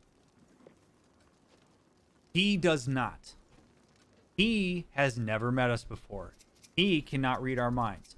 We are not going to personalize his hostility. that would be very unfair to him and doesn't do us any good if we polarize ourselves against that. We are going to allow him to be skeptical to a point that we may even embrace his skepticism because we have no idea where it comes from. And we are not going to use our own individual experience to make sense of that. His reaction to us makes sense to him, and we don't know what that is. So we're going to chill on that, and we're going to be cool with the fact that he's acting the way that he is. Bless you, Alice. Let's get you upstairs. Let's get you tucked in. Right? This is the important... Like, if we personalize this, all that's going to do is create problems. It's completely understandable, based on whatever it ends up being that has created his skepticism, that he would act this way. Remember, people don't act this way out of nowhere. What a cool quilt. Holy shit, I want that quilt. Let's do a quick scan here. I'm glad we got to go upstairs instead of down into a basement. We got Luther with us too, which I think is helpful. What a badass quilt. Can I tuck her in?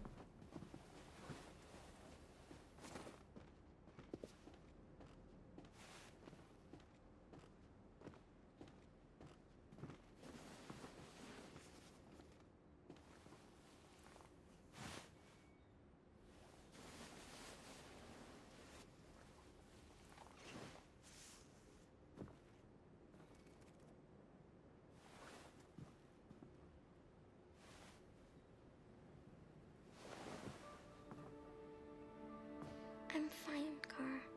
We can't stop because of me. We've got to get across the border. You need rest. Get a good night's sleep, and we'll set off again tomorrow. Why do humans hate us? We didn't do anything wrong. Maybe they're just scared. People are always scared of what they don't know. Why can't we just talk to each other? They'd see we're not bad. I don't know. I really don't know. I don't know what you like, but I made you Rose's world-famous spaghetti. You'll be back on your feet in no time. There's something for her fever. Thank you. I'll get these washed and dried.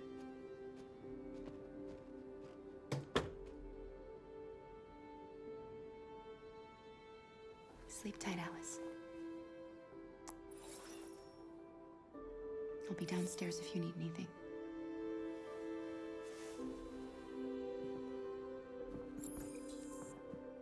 Get some sleep, and tomorrow you'll be stronger than me.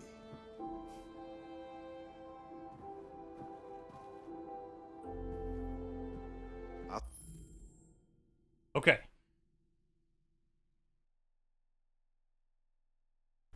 First of all, love everything about this. We'll talk about that in a second. Second, Alice is a child. And if I think about her reaction when she says, "Why do humans hate us?" It actually makes sense. Alice would associate herself with Kara and Luther as androids. So I think when she says us, she's talking about, I'm with the two of you. Why do humans seem to hate us as a group? I don't know why Alice, I mean, those of you that are like, oh, is Alice an android? Like that, I don't know. There's not been any indication that that's the case. So like, if we actually look at this from like a developmental perspective, she's just seeing herself as part of the group. These are the two people that take care of me. The only people that we've ever seen really be nasty to us are humans. So why do humans hate us? Like, it's a perfectly reasonable question, right? And it's one that developmentally makes complete sense. So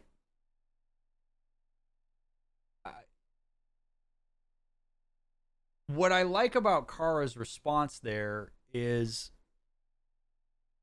it's okay as an adult to say to kids you don't know. parents don't have to say they know everything all the time. Right? So Kara saying, I don't know how we do that is perfectly reasonable. That's fine. Yeah, also she's running a fever. So yeah, like, what? So yeah, I mean, as far as I know, I mean, her asking that question is perfectly reasonable. So, but I like this though, right? We are creating consistency, reliability. We're reassuring. That's what Alice needs. Alice doesn't need to hear the pessimism right now. She doesn't need to hear the cold, harsh reality. She can hear us say we don't know. She can hear us acknowledge the stress of the situation, but we can be reassuring to her because, again, a scared Alice, an Alice that's starting to freak out, is a liability. We need Alice with us. I need Alice to trust us so that she sticks to us. And we're doing a good job of that. Right? Like, Kara and Luther are doing a real nice job here. Stay with her a while.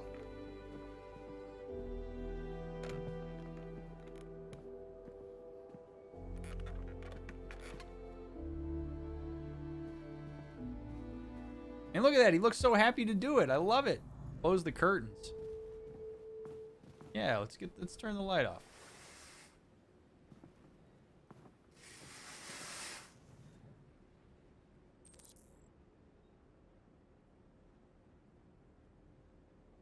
Alice seems like the kind of kid that doesn't appreciate white lies or attempts to avoid the truth, kind of like at the amusement park when she said that real life doesn't end in happy ever after. Super mature of her, makes me sad. Yeah, no, and I think that's okay. I think that's totally okay. Like, there are a lot of kids that are pretty perceptive and can tell when parents are just kind of juicing it instead of being real. You know, we don't need her to have an entire developmental understanding of what's going. Like, we don't need her to have that abstract understanding of what's going on, but we do need her to know that we understand what's going on. There we go. She's sleeping. All right, Alice. The spaghetti looks good. I'm hungry. Okay. Later, friends.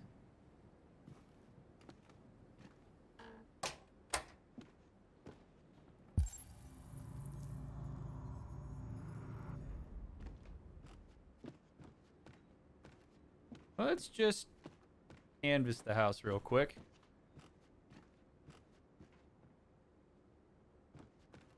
Just to make sure.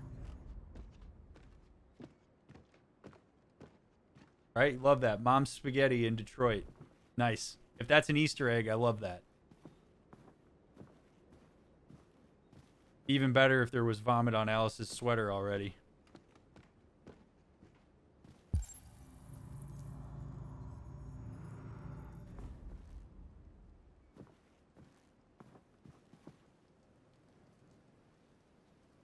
Pictures of birds.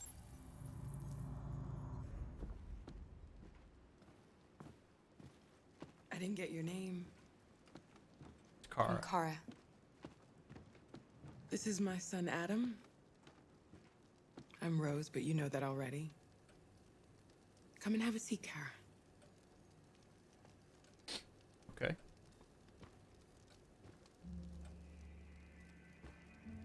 So are you gonna tell me what a deviant's doing in the snow with a little girl?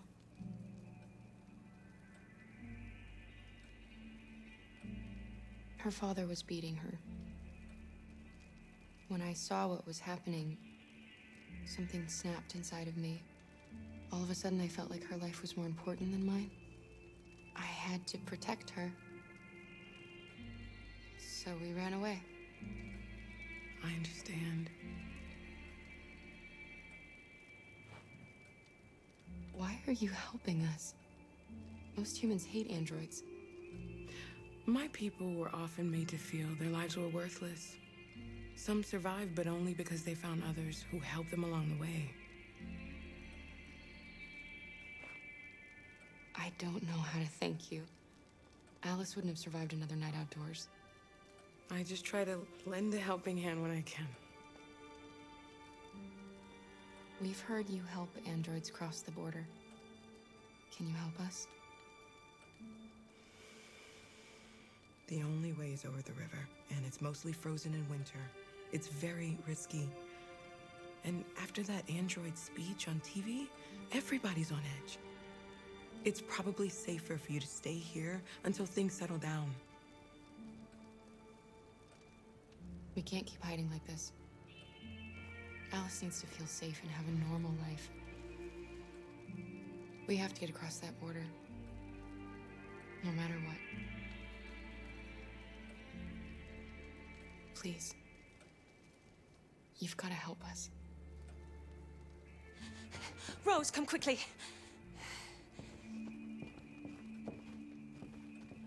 Who's that?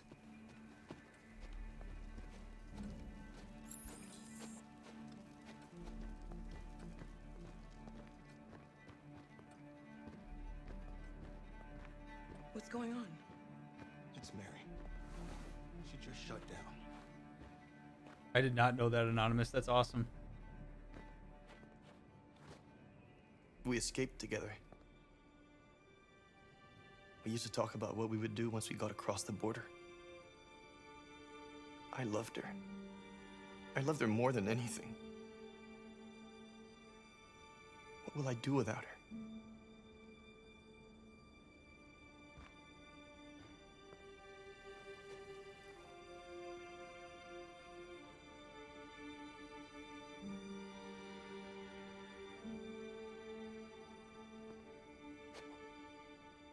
Let's let them be.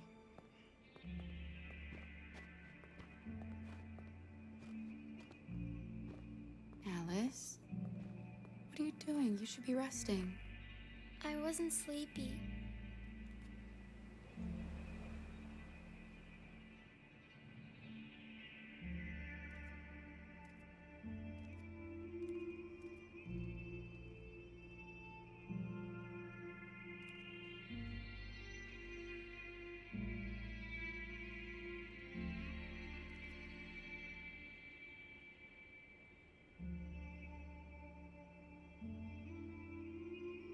Come on, Alice.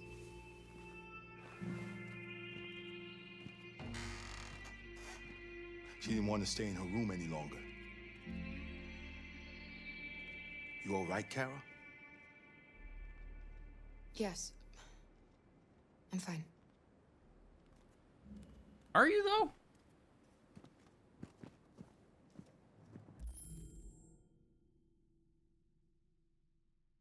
I know I've said this before, but if you can very obviously tell that somebody is not okay, asking the question, are you okay, is not great. Just name it. Hey, Kara, something seems up. What's going on? Gives her a chance to actually access it.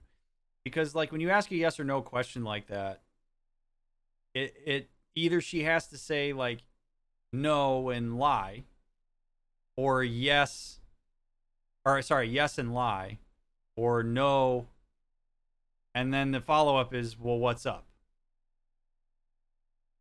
It's obvious something's off. So just ask, hey, what's up? Something seems off. And if she goes, I don't want to talk about it, that's fine. Right? But, like, you don't need to put her in a position to, like, decide whether she's okay or not based on her experience. Particularly if she's an android because, right, conflicting information and all that stuff. Right? You know, give other people a chance to set the boundary. Also, saying, are you okay, is a biased question. Right? Yes is the affirmative answer, which sort of suggests, like, I hope you're okay. Whereas you can give people an opportunity to just tell you how they're doing by saying what's going on. Take that for whatever it's worth. I don't generally like the question, are you okay? When you know absolutely that the person's not. It's hard to quantify. All right, check what's going on. See Rose. We can't hide them. Not after what those deviants did today. It's too dangerous. Do you know what will happen if the police find them here? We'll go to prison, Mom. Do you understand me? Prison! Adam! We've already talked about this. No! I won't back down this time. You're gonna ruin our lives, and for what? For a bunch of machines? They are not machines! They are alive! I'm alive! You're alive! They're nothing! And none of this would be happening if Dad was still here. I will not stand for that kind of talk. I'm not going to prison because you want to help these freaks. That is enough, Adam! That's enough!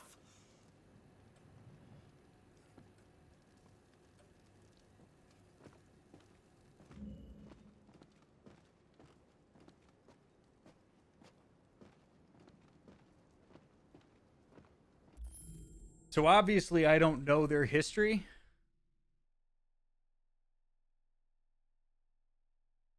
But we got a lot of info there.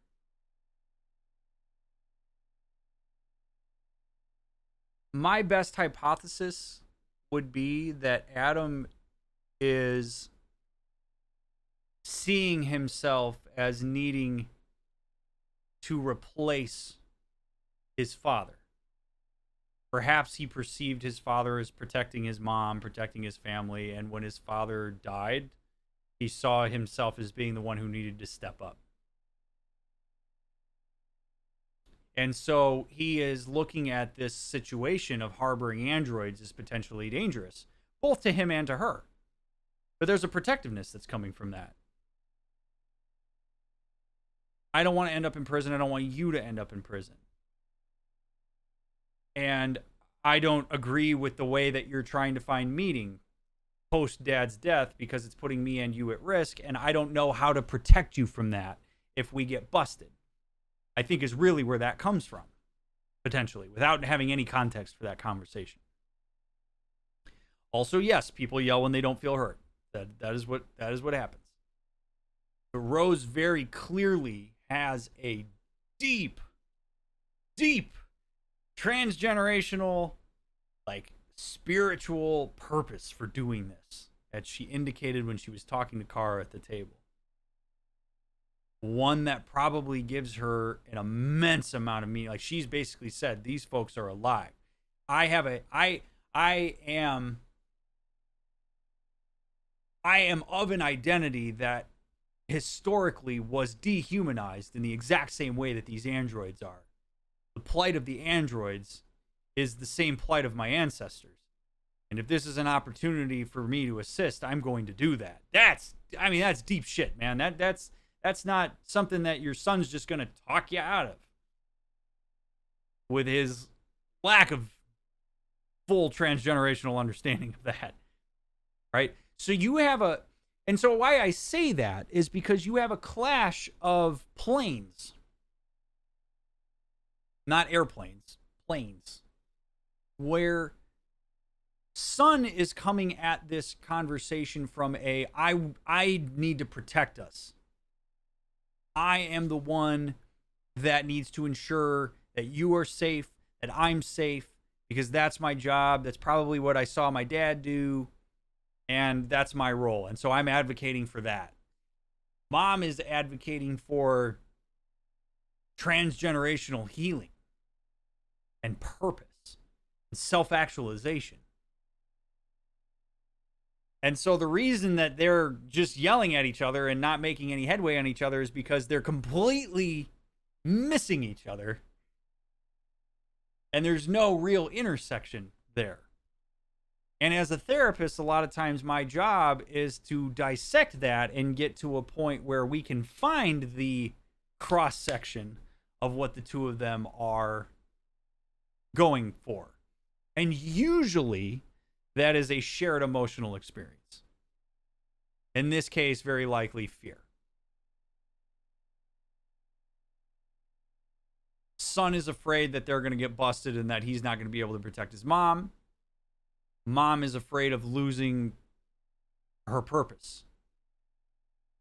Mom is afraid of what could happen to these folks that she could have protected. Perhaps Mom was in a position where she thought she should have been able to protect her husband and she couldn't. We don't know where it comes from, but they have a shared emotional experience.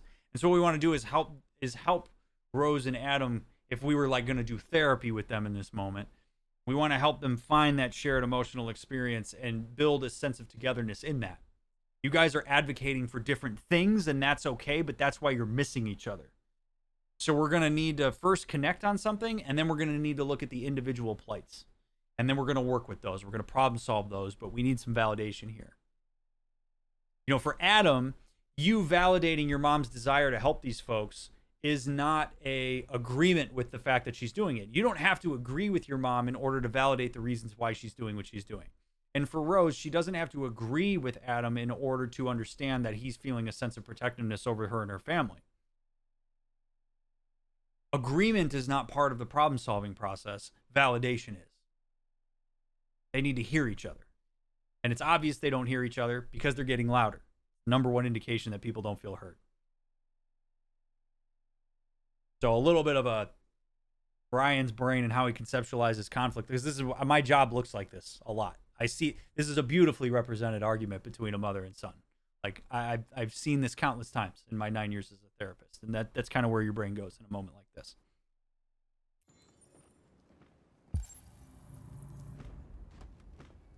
Now, if you're Kara and Alice, I'm feeling like an imposition here, right? Now, the fact that we witnessed that conversation, I have a role in this. And right? But I also have my own needs that intersect with this. I need to get my ass to Canada. And so I'm inherently going to be biased in the direction of Rose here. But also, like, I am putting you in danger. And so what I'm going to need from Rose is a reassertion that this is something she's doing because she's choosing to do it, as opposed to something that she's feeling compelled to do because I've put her in an awkward position. I want to know that it's okay that I'm here, and I want to tell her, like, look, if you need us to go because this is putting you in too much danger, I understand that, and I'm willing to move on that.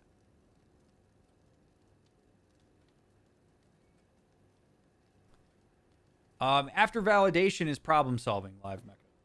Can you touch on why you chose to let Alice stay rather than leave with her when she saw the deviants? Because I don't think Alice needs us to hide her from the reality of a situation. If I take Alice out of that, I am sending a message to her that, like, this is beyond you, and I'm going to keep you in the dark on some stuff, and it's going to lead to some questions that I don't really know the answers to, because I don't really have any reason to take her out of there. She already saw it, right? She's already standing there bearing witness. At that point, I might as well let her go up and be curious about it and evaluate it, and we can have a more informed discussion about it later if we need to. It's okay for her to see that, right? Like, kids, we try to shield kids from things like death and stuff, but death is a reality. It's a part of life. We can have important and developmentally appropriate conversations with kids, particularly if we allow them to witness things in a very, like, controlled way. So allowing her to stay and see that, I think in some ways gives her some empathy for what it is we're trying to do. It gives her a realistic portrayal of what's going on. And she's seeing that I and Luther are there amidst that. So if she gets distressed, she can talk to us about it. We're available to her.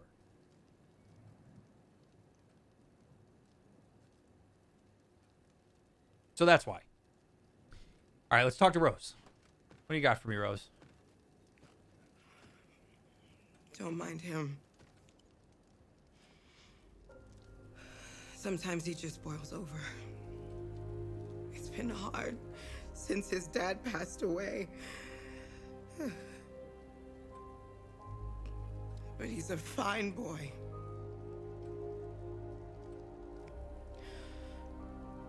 I'll go see about getting you across the border tonight, okay? Yeah. You stay here. I won't be long.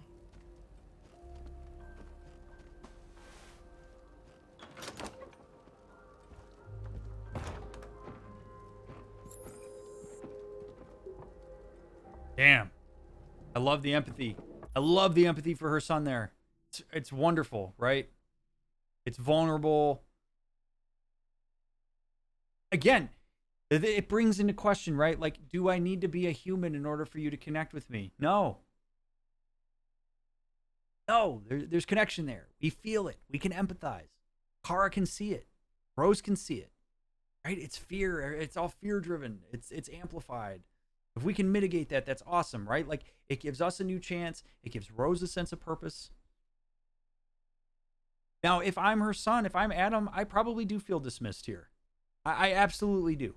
Here come two strangers, to use his language, basically two iPhones just walked into my house, and my mom has decided she's willing to put the risk of prison on the line for these two iPhones instead of listening to my plight.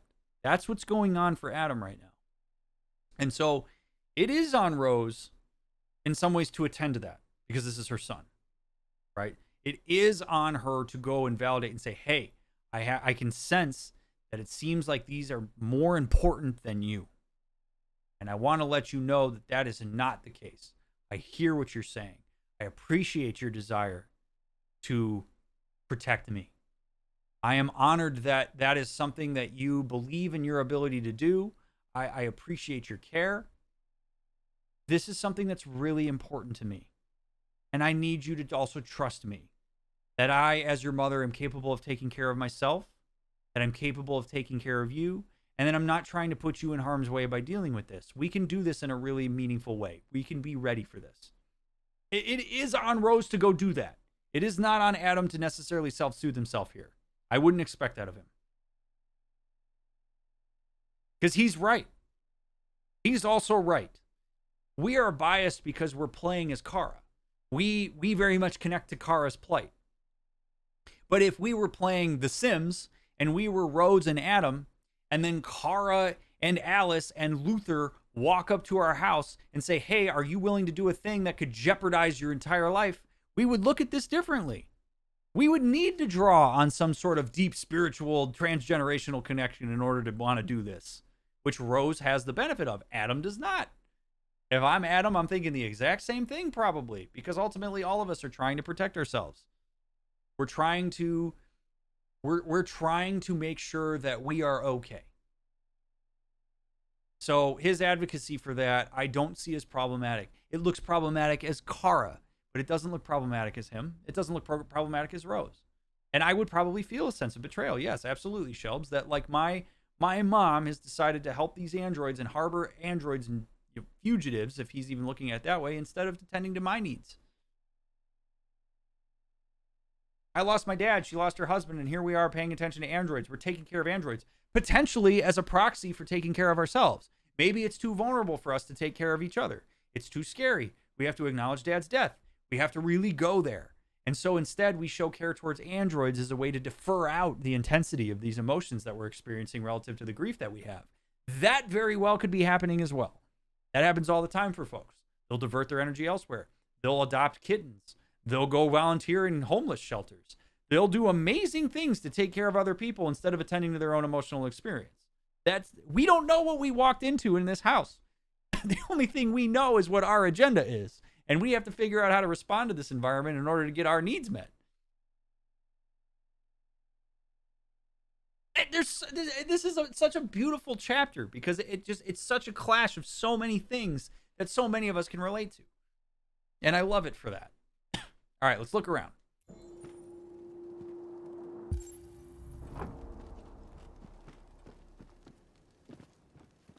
I don't want to read that yet. Let's take a gander here.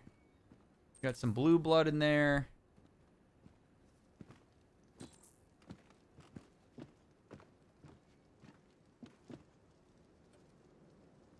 Got my clothing drying out there.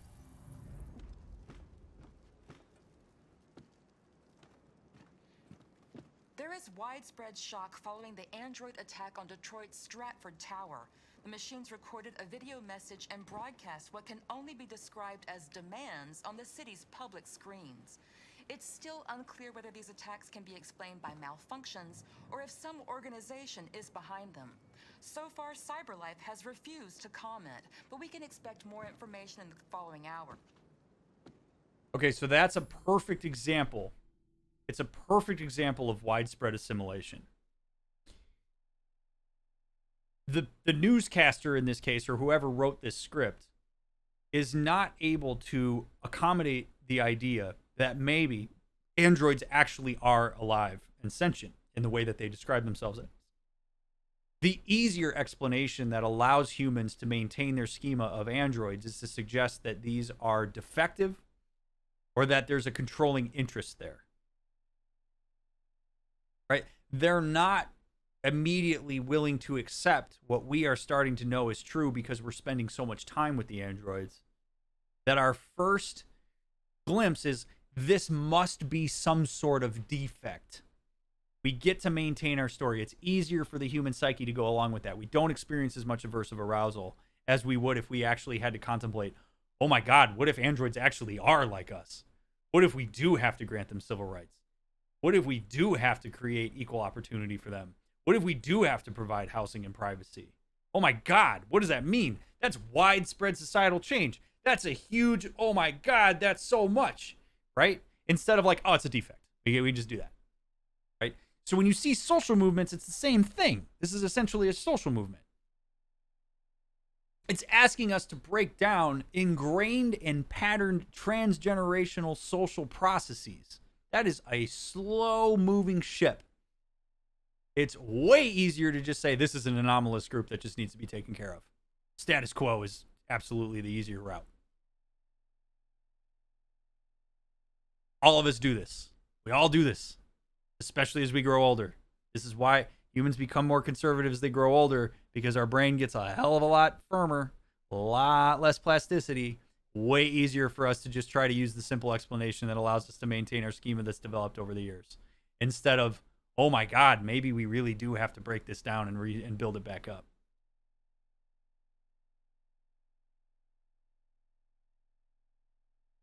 He certainly could, Shelbs. I could get on board with that for sure. And you're very welcome, Horace. All right.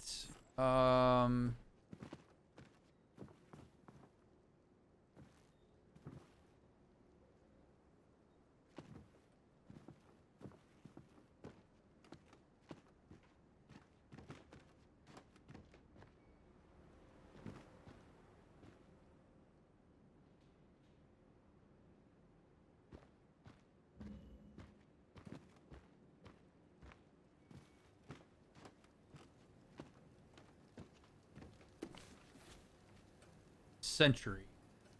Who would win it? World War III. Bonus culture. Why bankers pay themselves so much. Is President Warren too close to cyberlife? If fighting does break out in the Arctic, who's going to win? America has less access to the area, but is surrounded by allies.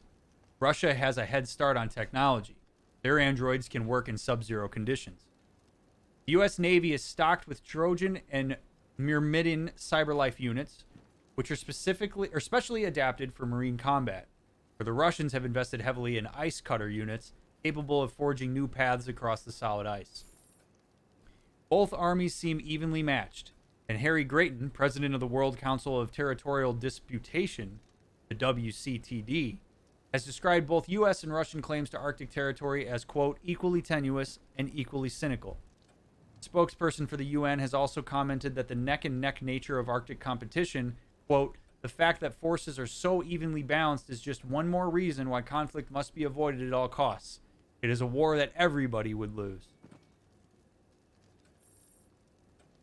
Cyberlife, the #1 android for home assistance. Treat yourself. The AX400 starting at just $8.99. God, that's weird to see myself.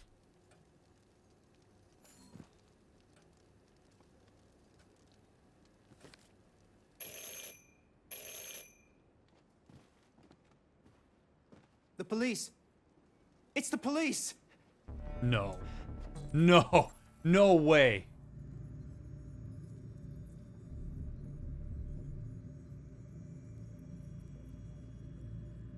What are we gonna do? They know we're here. Oh God. Okay, he's gonna panic. We gotta get rid of this shit. I knew this was gonna happen. All right, we're gonna calm him down. I knew it. Adam. Adam.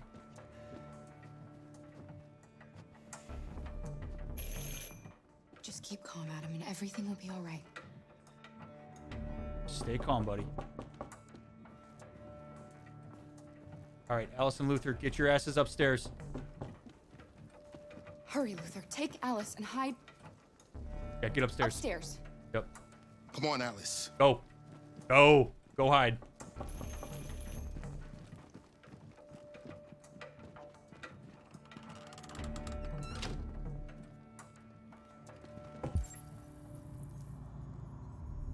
man, what else is there in here that reflects?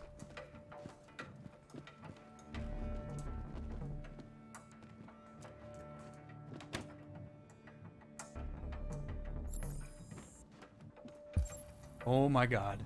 Okay. So Rose is gone. We're cool. Clothes are hidden. Blue packs are not visible. Androids are hidden. Luther and Alice are upstairs.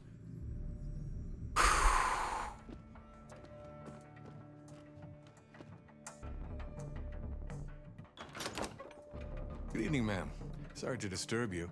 We've had reports of androids in the area. With all this deviant business going on, you can't be too careful. Do you mind if I ask you a few questions? May I come in? Of course.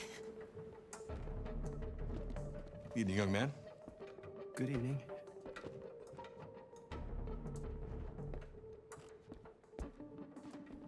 Stay chill, dude.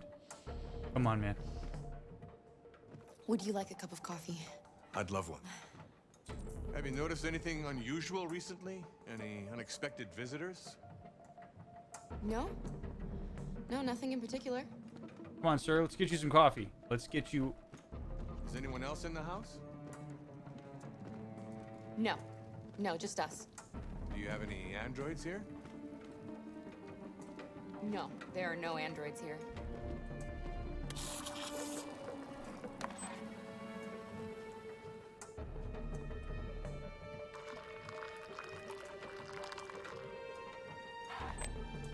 Nice and chill. Yeah, have a seat, sir.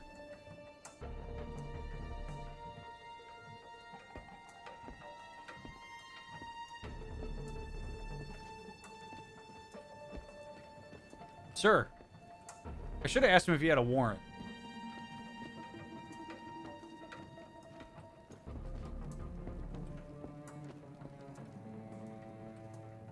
Thanks.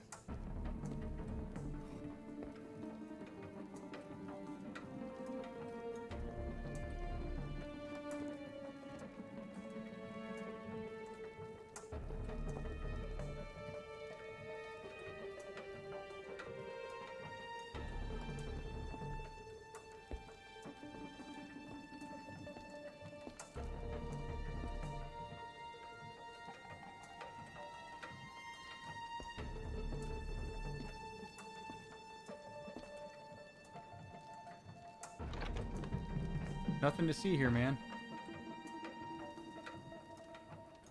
I thought there was no one else in the house. I forgot there's my daughter upstairs.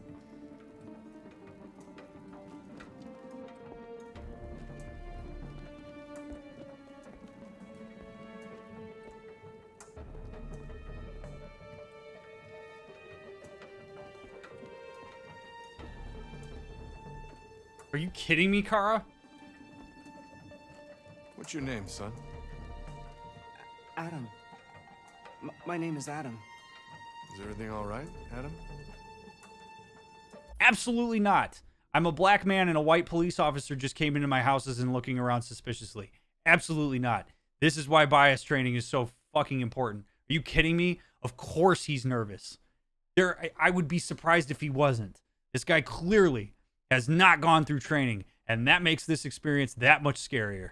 The androids, He needs a rest. He's been working in the garden all day. Do you know anything about deviants? Have you seen any? No. No. I haven't seen anything.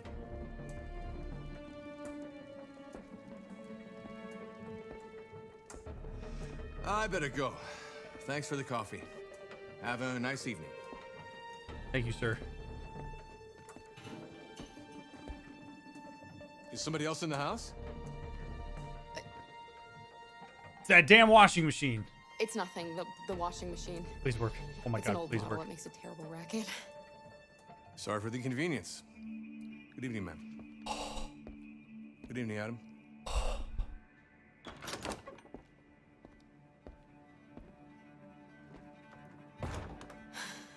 Oh my god.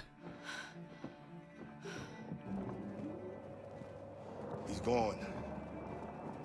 It's okay, Alice. We'll be safe now. It's Rose.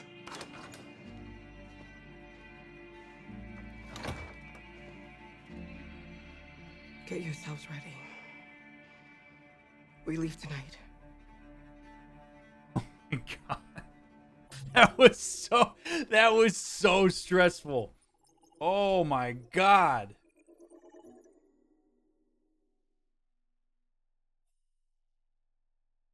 Yeah, Adam told him his name. Holy shit.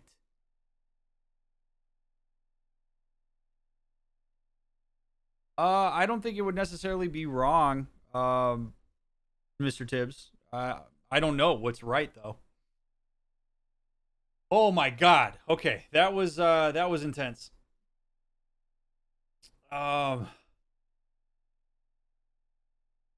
I hated everything about that, man. I mean, that police officer, you have to, so if you're the police officer in that moment, you have to understand the effect of your presence. You have to.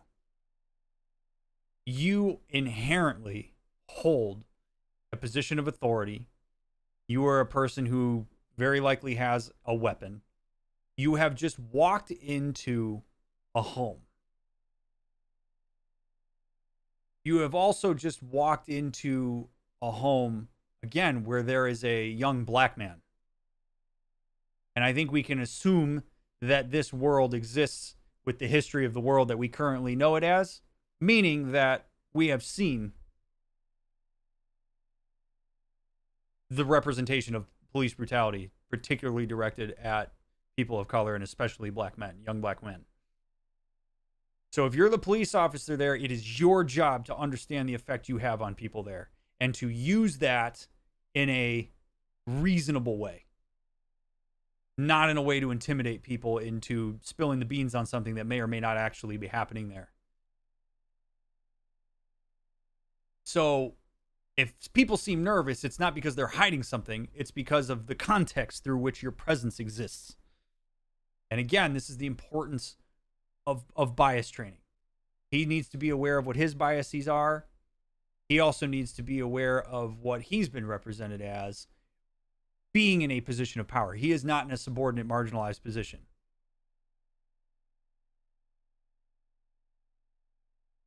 So that cop being a little bit dismissive of Adam's experience there really pisses me off because it shows a lack of empathy and understanding of that. I'm just going to meander around your home. And at any point, I could decide that this is a threatening situation. It's terrifying. And I think many of us could experience that, right?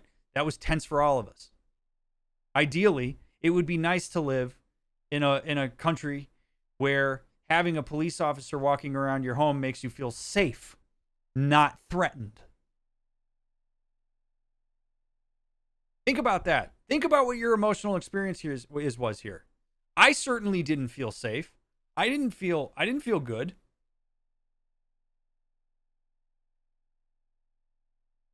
I should feel like I'm being protected. I should feel like my interests are being taken into account here.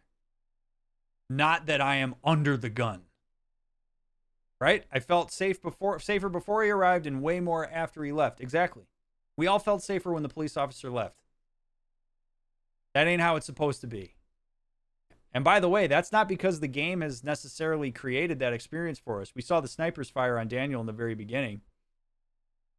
But we're all acting on our own experiences.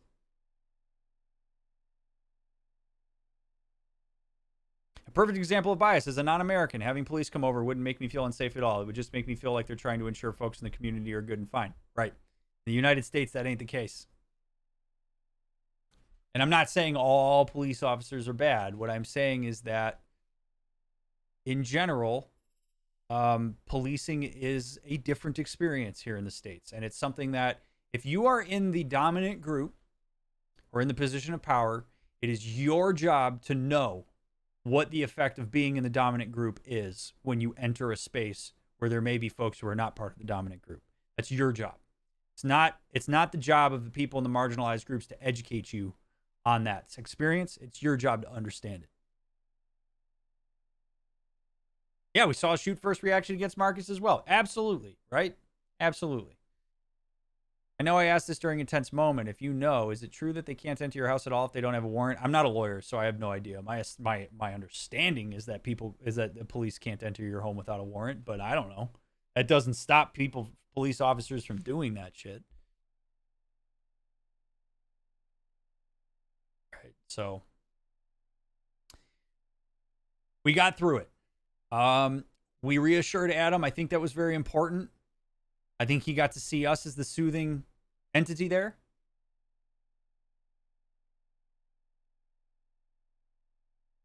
Oh. Would this also reach into MDs and white coat syndrome and say, like, why is your, and say being asked, why is your blood pressure so high? Yes, it certainly could. Yeah. They can enter if you give them permission, but if you ask for a warrant, they have to cough it up. Yeah. That's my understanding of it. So we gave permission, which is not great. And a lot of times people think that if they tell a police officer that they can have to enter their home only with a warrant, that makes them suspicious. No, that's your right. So, but again, I'm not a lawyer, so I can't give legal advice. Exactly, Martius, that is not what our experience should be. Really important stuff. But we got through it, right? We stayed calm. We hid that stuff.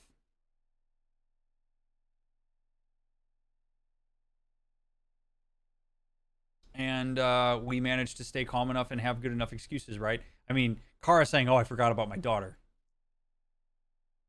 I'm surprised the cop didn't seem fazed by Kara forgetting about her child. I don't know why the cop would expect that. Like, I will say this. I don't know why the cop would expect that he's inherently talking to deviants. Like, I think that's a little bit ridiculous. And I think part of the reason the cop wouldn't expect that he's speaking to deviants would not be out of respect to deviants. It would be out of respect to humans. My guess is that the cop doesn't want to assume he's speaking to deviants because it would be insulting to a human to have a cop think that they're a deviant android. Like, I think that bias is already inherent there as well. That, like, I wouldn't want to assume you're... Like, and you could use that. If you're a deviant, you can use that to your advantage, right? Like, you could shit-talk deviants as a way to cover yourself, right? Like, how dare you assume that I'm a deviant? I think that's how a lot of humans would react here. How dare you assume I'm an android? Are you kidding me? So, I really think that, like, we had the benefit in some ways of a human superiority complex. He's got to be careful there. You wouldn't want to piss off the humans. So I don't think it's out of respect to androids. It's out of respect to humans. Absolutely, Floaty. Androids is overpriced vertical Rubas? Me being one of those? Ridiculous. Yeah, right. So. All right, well, we dodged the police officer, which feels like a pretty good place to end, so we'll see what happens in the next part.